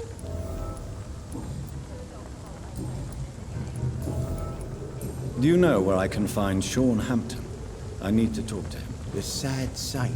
Why on earth do you want to talk to him? He was one of my patients at the Pembroke Hospital. Oh, yeah. I heard the poor bastard had been abducted by some cunt. You better ask Tom Watts. He knows Sean Hampton well. Goodbye, Mr. Digby. Things straight, these parts will be running completely amok. Good evening, miss. I am Dr. Reed. May I ask you a few questions? Who are you? What do you want? As I just told you, I'm a doctor. From the Pembroke Hospital, actually. The Pembroke Hospital, you say? I ain't paying any bill left by Clay. I'm not here to collect payment, Miss... Miss Edwina Cox. So what do you want then?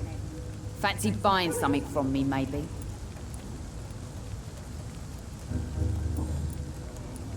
Booth Digby looks at you with love-struck eyes.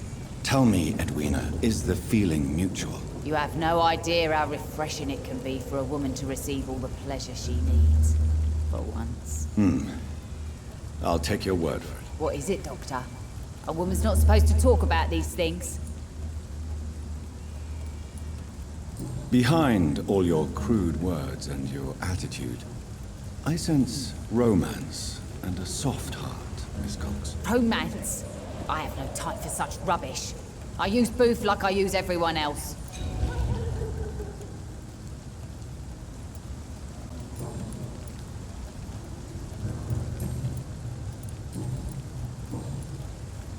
What can you tell me about your work? I'm a businesswoman. I buy and sell things, and I send my wet boot boys after anyone who don't play nice with me. Gang member and shopkeeper. Can't be easy running double shifts. If you're interested, I may find use of a doctor who can freely walk across the city, you know. You're quite blunt, aren't you? I like people who know what they want and say what they think. This is a time of great opportunity for those ready to embrace their destiny. I'm not interested in a career in the criminal underworld, Miss Cox. Fair enough. Stay away from us then, if you don't want to get hurt or worse. Since my return from the war, I don't feel that concerned by threats, knives, or even bullets, if you must know. That's exactly what that stupid trade unionist claimed after he attacked one of us. Booth and I reminded him a bullet beats words every time. What can you tell me about this part of town? You can't trust anyone around here. As soon as you lower your guard, you can be sure some arsehole will take advantage of you. You sound like you're thinking of somebody in particular. Take the gravediggers of Southwark. They must pay me every week, but it looks like they forgot who gave them permission to steal from the dead. Looting corpses in a mass grave. That is a new low. Whatever. Hey, since you're a doctor and all, maybe you can access that forbidden area and remind those bastards what they owe. Really? Don't you think that's a little bit excessive? Bastards, all of them. This region only responds to violence and threats. Can I see what you have to sell? As long as you have money, I'll show you all I have.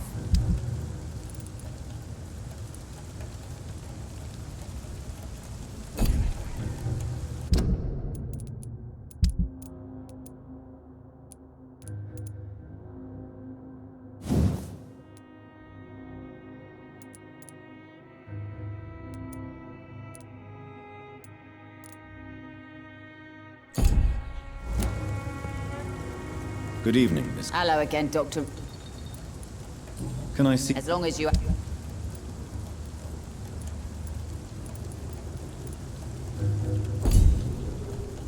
Good evening. Hello again. I'm looking for Mr. Sean Hampton. Do you know where I could find him? The sad saint? I heard he was mugged or something. Yes, he was. But he left hospital recently. You don't say. Well, I suppose it's good news for the homeless and the useless. Ask them, they must know something. Goodbye, Miss Cox.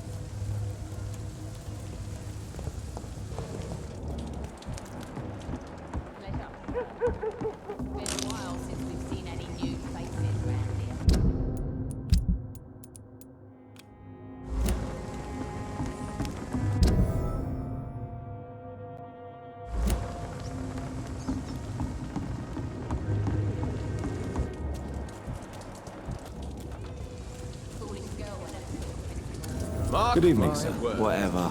Don't you recognize me? We met a few nights ago. Don't take it personally. I spent a lot of energy forgetting what I did the night before. Yes, you had definitely drunk too much then as well. I'm Dr. Jonathan Reed. I'm Dyson Delaney. I'll try to remember you. This time.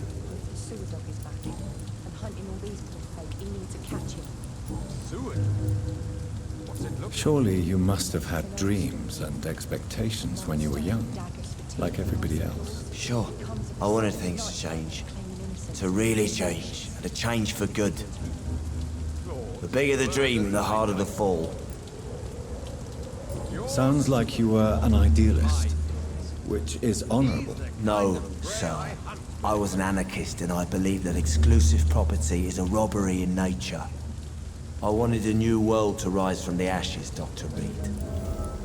Do you really think the world is that bad? No, I believe we all can choose to make it better. But most of us are too weak, too corrupt and too guilty. I failed for sure, but others will come.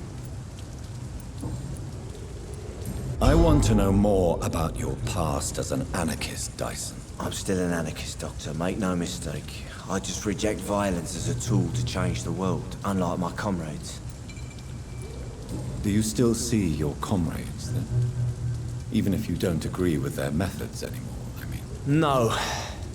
I hope they'll come to share my point of view one day.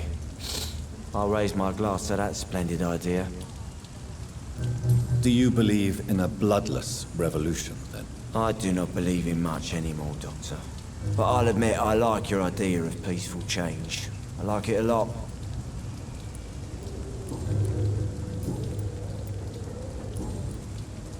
What do you do for a living, Mr. Delaney? I drink. I drink in the morning and at noon. I drink at night. And then I drink some more. Why do you drink so much? Maybe it's because I prefer dying slowly. Death can be so abrupt. Personally, I like to see mine coming at my own pace. You sound very sad, sir. That's because I am, Doc. Don't you work at all? I'd love to, but I don't have the time. Didn't I tell you? Drink in the morning and at noon. I drink at night. Is there anything in particular that you like about this part of town?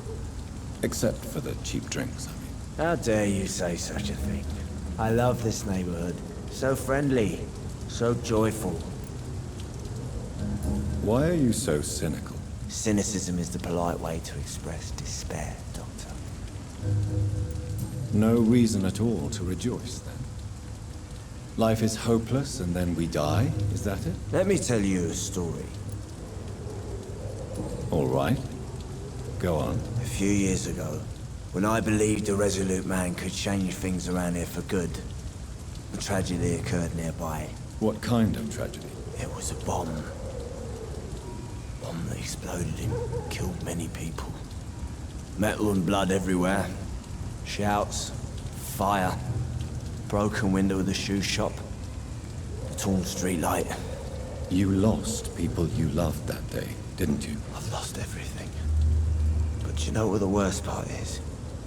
I don't even remember where it happened. I've drunk so much to forget it. And now I can't remember where it was. I can't pay my homage to the dead. I'm sorry, Mr. Delaney. It's okay. If you ever find the place, just leave a flower for me there. Even if you tell me where it is. I'm not sure I'd memorize it. I'm looking for Mr. Sean Hampton. Do you know where I could find him? I really don't know. I heard he'd been abducted, and I don't know if he's back. Who could tell me then? About a sad saint. I'll try asking Tom what's about him. Inebriation aside, do you need medical help? Yes. I feel sicker than usual these days. Take this, then. And perhaps you could try to slow down the alcohol intake, too. Hey, Doc, you don't really want me to stop the only remedy I can afford. Goodbye, Mr. Delaney. Not a drop of blood left in his body. This is the work of a vampire. Good evening, sir. Have you witnessed any suspicious activity or strange events recently? And what do you define as a strange event? More to the point, who are you? My name is Ichabod Throgmorton, vampire hunter extraordinaire and warden of the East End. A vampire hunter? Really? I know what you're thinking. I'm just another lunatic howling at the moon, but I'm not. The bloodsuckers exist, and they're close. Mr. Throgmorton, I'm Dr. Jonathan Reed. I'd like to hear more about these vampires you're hunting. A man of science? Well, I'll be glad to enlighten you.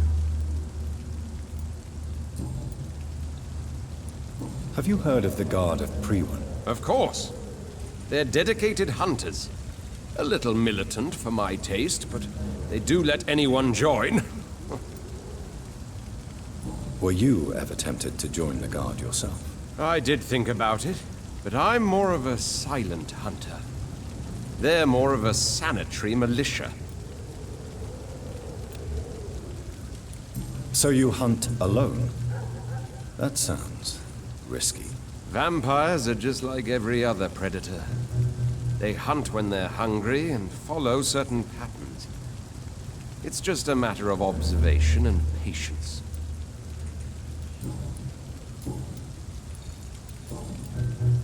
What can you tell me about this neighborhood? Did you hear about what happened to Jack Gillingham?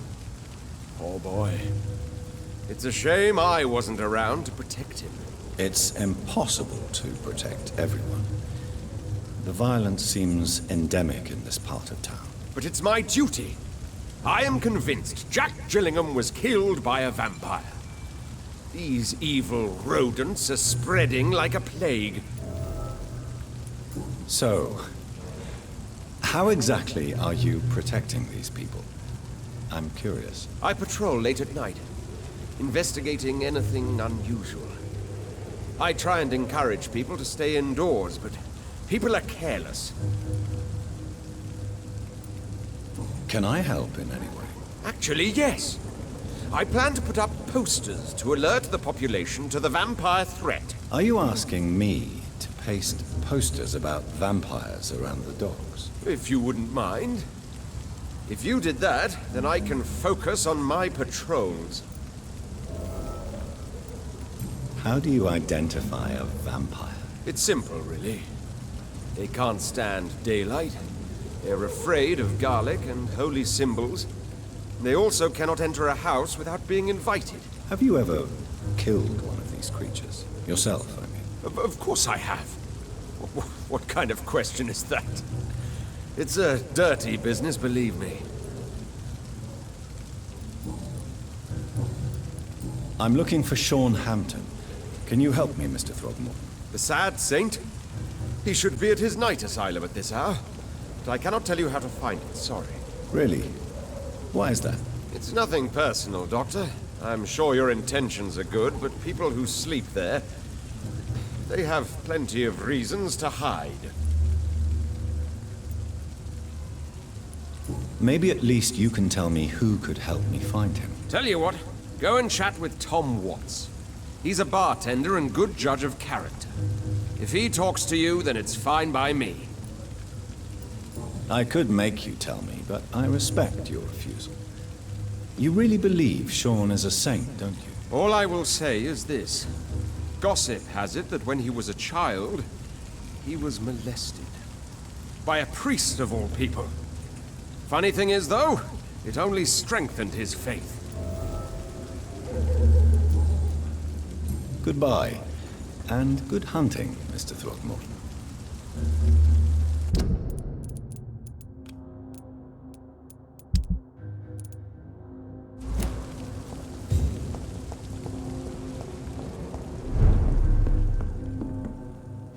Good evening, Tom. Good evening, sir. How are you tonight? Back to the docks, are we? You remember me, then? Of course I do. You're that man who seemed so lost when he entered my bar a few nights ago. Thank you for your hospitality. I'm Jonathan Reed, by the way. I'm still Tom Watts. Welcome back, Doctor.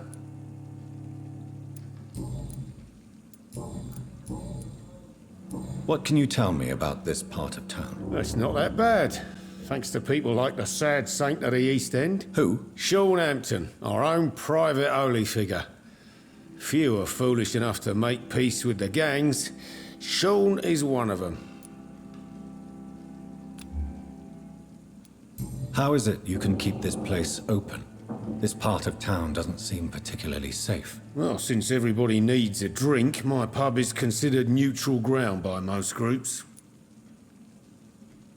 You're something of a figurehead around here. I'm only pouring alcohol for everyone to forget their troubles. Sean Hampton is the one giving them long-term hope. I see. So you get pressure from all sides about how this place should be run, do you? Well, something like that. Nothing that a few wise words and a bottle of gin can't solve. Since I'm here, is there anything I can do? Well, perhaps, Doctor. Peace partly depends on my stock of gin. With the epidemic, my supplies are running low. How could a physician help you in this matter? I have a small warehouse just past the quarantine line. Perhaps, with you being a doctor, you could go there and come back? Doctors aren't immune to disease, you know. Very well. Show me where it is. I'll see what I can do. Oh, thank you, sir. Here's the key to get in. You're about to save many dry throats.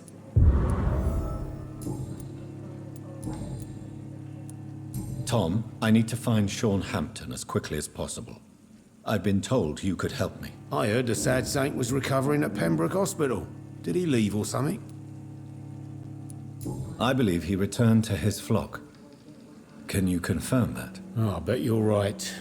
Sean can't help but worry about the poor and sick.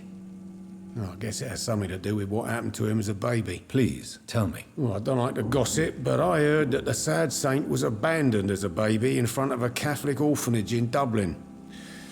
It would explain his faith and need to help everyone. The important thing is I find him, quickly. Why not try his night asylum? He takes care of those who need a meal or a roof there. Where is it? It's in an old warehouse, northwest of here.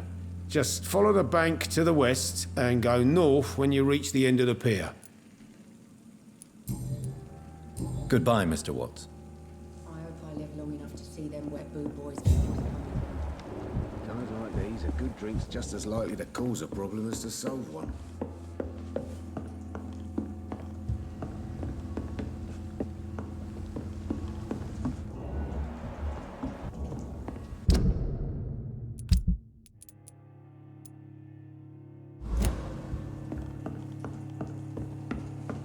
Poor Jack.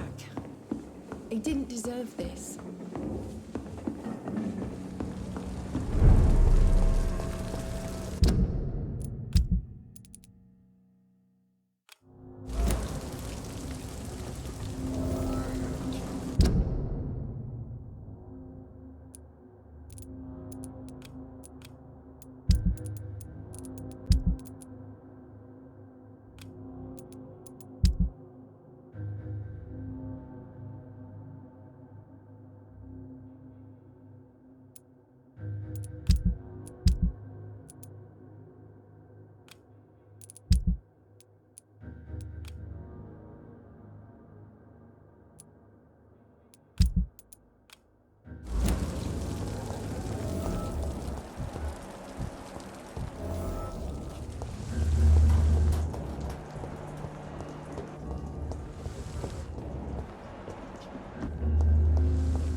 Look lively! It's on to us!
Tom has so much alcohol, he could keep this district afloat for quite some time.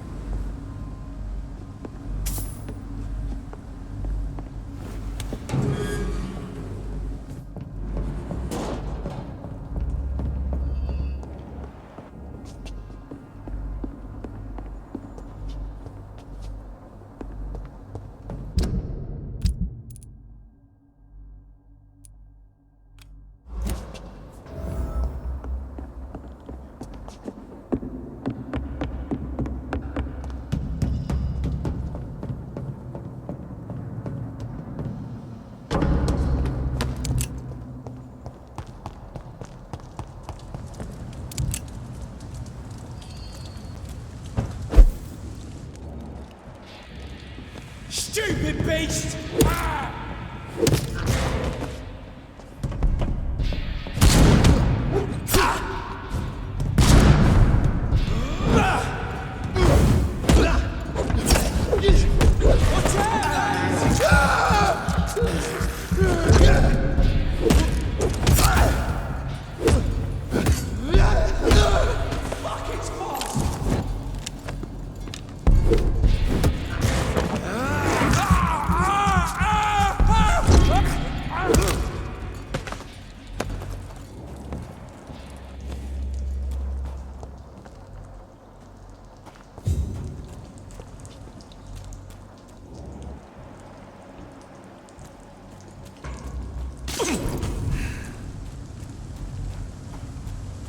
It's locked, all right.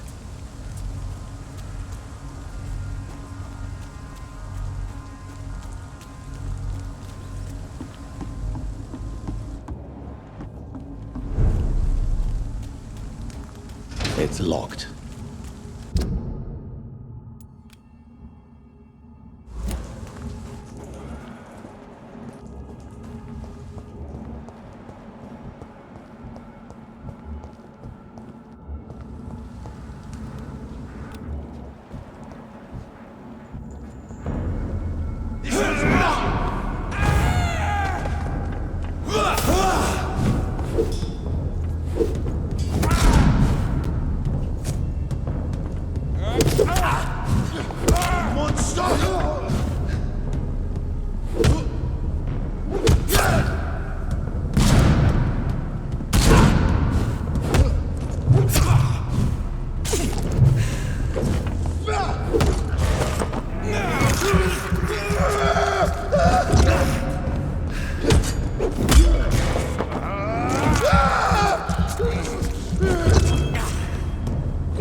I cannot enter.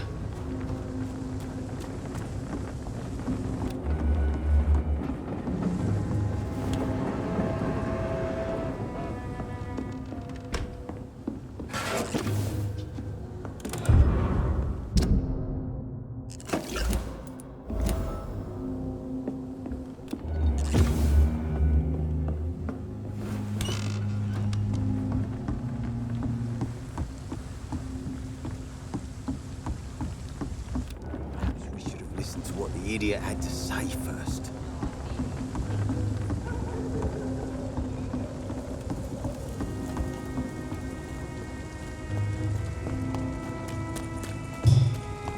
These good drinks just as likely to cause a problem as just... Welcome back, Doctor. What can I do for you? Are they stupid or something? I've never even been to Why not leave town and start a new life after you got out of jail? I grew up in the East End. This is where my roots are. This is where I want to help others and die, eventually. Don't you feel threatened, staying in such a violent and criminal neighborhood? I've made peace with my violent past, Dr. Reed. I may not be a pacifist, but I'm not angry anymore. Do you think the docks will always be a hive of scum and villainy? As long as poverty and fear run the show, I don't see how it would change. Misery loves company, as they say. Tell me about your arrest for attempted murder, Tom. I tried to kill someone. I got arrested. I paid my debt, and I have nothing to hide. Do you think prison changed you? Made you a better man? Oh, I don't know about that. All I brought back is bad memories, scars, and an ugly tattoo of a blue turtle. But do you feel cleansed of your sins? All I know is that I'm at peace. I did what I did, but I wouldn't do it again. Does that make me a better man? I don't know. So you mean your customers know about your sordid past? Yeah, why do you think this is the last pub open? I have nothing to hide, and I don't judge. That's a relief for many round here. You attempted murder. Give me some details. I was given an order to kill. I was an obedient gang member at the time, a proud wet boot boy. So you were ordered to kill someone. What happened then? I don't know if you can possibly understand, but I couldn't kill him. I just stood there pointing my gun. Someone saw me. I gave up. Why couldn't you shoot? My target was eating in that fancy restaurant with mirrors and music. He was eating, drinking, laughing. He was having such a good time. I hated him for his bottomless appetite and easy life of easy pickings. And then something happened.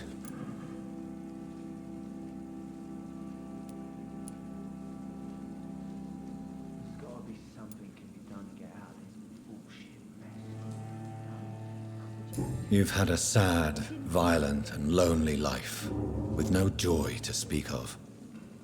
You realized that you were living with nothing but sadness. No, not really. I had friends and happiness in my life. That was more about just being pleased for the guy. Why did you join the gang? Because I finally felt useful.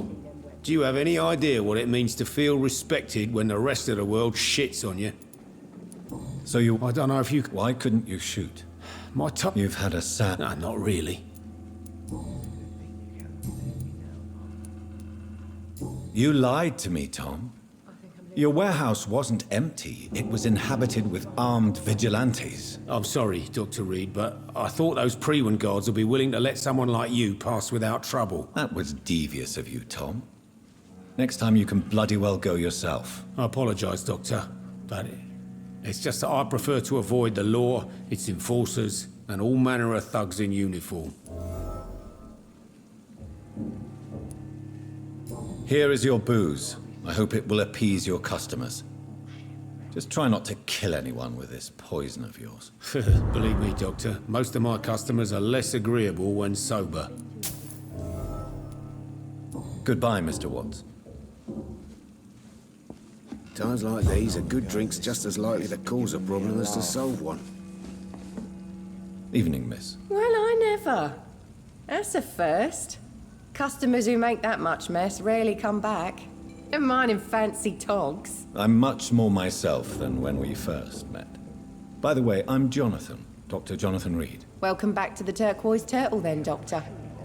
I'm Sabrina Cavendish. How can I help you? Were you aware of Tom's past incarceration? That's the first thing he told me when he offered me the job. He didn't want me hearing about his past from anyone else. Did it surprise you to find out about it? Not really. I was already aware of his reputation before I met him. That's why I came to the Turtle in the first place. Most people would have run away because of that. Not me. I thought a man like him could give me stability, you know? At least to some degree. And I wasn't mistaken. What can you tell me about this area? People don't appreciate that line of questioning round here. You best be more careful with what you say, sir. You look concerned, Miss Cavendish. This is a bad borough. Most people I know are afraid. Most locals will rob you blind, or worse. You best mind your step. If you're uncertain about your safety here, the docks might not be the right place for you. I got responsibilities. And it's not like I got the money to move anywhere else anyway. This place seems, how shall I put it, very colorful. I'm sure it has plenty of stories to tell. We get people of all sorts here. It's that rare place in the docks where you can have a drink without being murdered. At least it's not happened yet. Your boss must be quite the negotiator to force such an agreement. Yeah. Tom's a great bloke. Mr. Hampton, who runs the night asylum, he's the only other man that's able to keep peace around here. So this bar is neutral territory then? Yeah. Tom's convinced this is something the locals need. No one ever draws a weapon here. That's one of the reasons I accepted the job.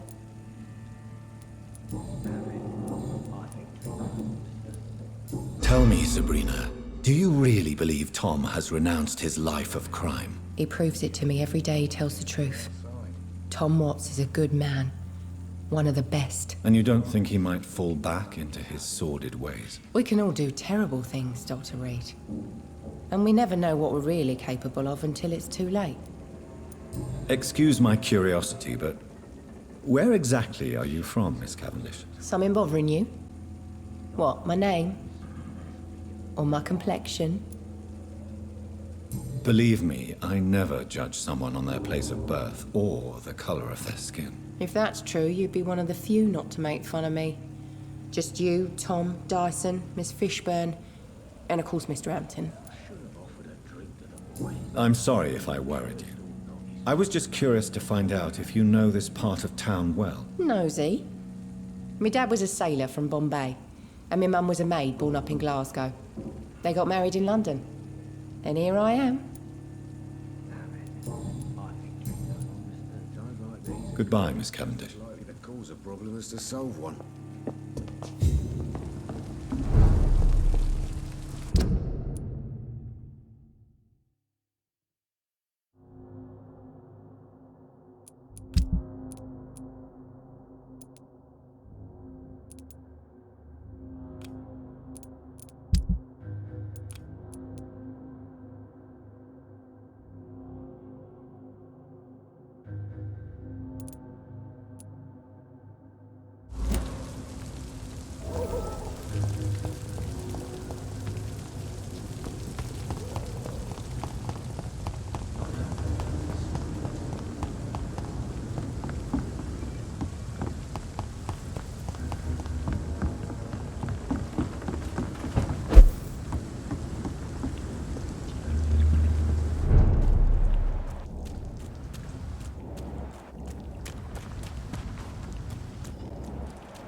It's locked, all right.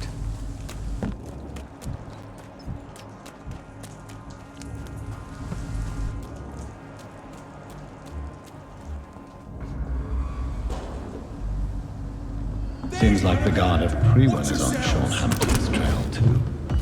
All of you bloody leeches need killing. Take your breath of this!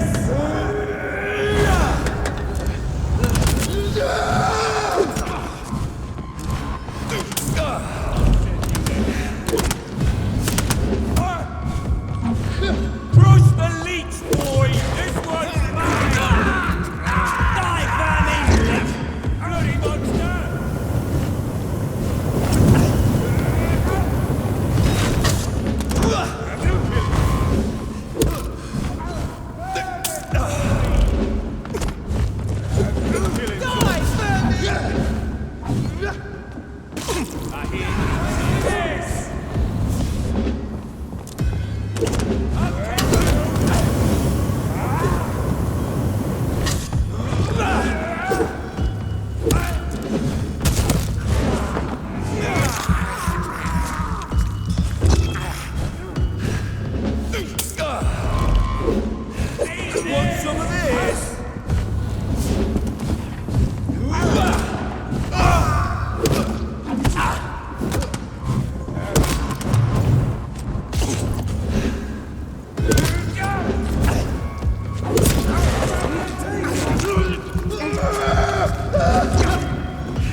Are deep, the result of rabid rage. If this is Sean's doing, he's become a murderous beast.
It's locked.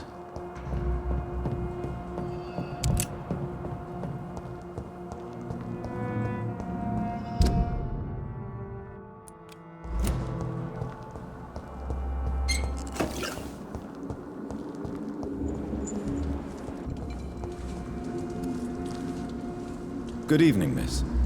I'm Dr. Jonathan Reed. Can I help you? A fancy doctor lurking at night by the docks? Not fishy at all. And what about you? Working outside at night in this dangerous part of town? You want to know my secret? I'm trying to earn money. And I'm Lottie Paxton, by the way. Is it not dangerous to work here at night? As long as I have good legs, I can run away from trouble. The sad saint now provides me and my sister a bed and a roof. I don't want to lose that. Are you homeless, Miss Paxton? Mr. Hampton's night asylum is our new home now. It's a safe place for me and my sister. What can you tell me about the sad saint? It's just the nickname of Sean Hampton, the sad saint of the East End. He gave me shelter, and he's not always sad. What can you tell me about this place? How are things here? It may be okay for a strong girl like me, but a dandy doctor from the city like yourself, you better watch your back, Mr. Reed. Which local dangers must I avoid? Well, the gangs, the thieves, the drunks, the jobless. A man with your fancy clothes will attract a lot of attention. Well, I am not someone so easily intimidated. Glad to hear that. And if you get into trouble, you can always seek help at Sean Hampton's shelter. No one would dare to be violent there. You really think I should go back to a safer place, miss? No. I think you had better stay and help as many people as you can. Just avoid the wet boot boys. Those bastards are worse than the epidemic. Lottie, tell me about the death of your mother. Giselle killed her. Plain and simple. She killed her with her daily whims, her laziness, and her complaints. That's quite a statement. You can't kill someone because you're fickle. Mother was very ill, but I forgave Giselle. What I couldn't stand was how she cried at her funeral like she was the one left alone. Giselle is the only family you have left. Don't you think it's time you forgave her? Sometimes words are harder to forgive than acts, Dr. Reed. Perhaps your sister is not as tough as you are. I know that, and I don't blame her. It just makes me sad that my own sister is the person I understand the least. I'm looking for Sean Hampton. Can you help me? Mr. Hampton must be in his office at the night asylum he manages, I suppose. Why do you want to see him? He was a patient of mine at the Pembroke Hospital, but he left abruptly. I see. Well, Mr. Hampton is a discreet and dedicated man. I'm sure you'll find him soon enough. Goodbye, Miss Paxton.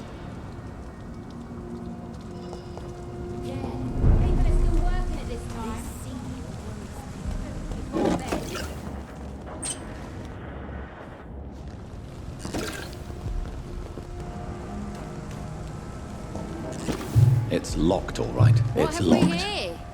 Lost your horse, Governor? Or are you just out your... I know I promised you I'd make everything right, Mum. Why the long face, Doctor?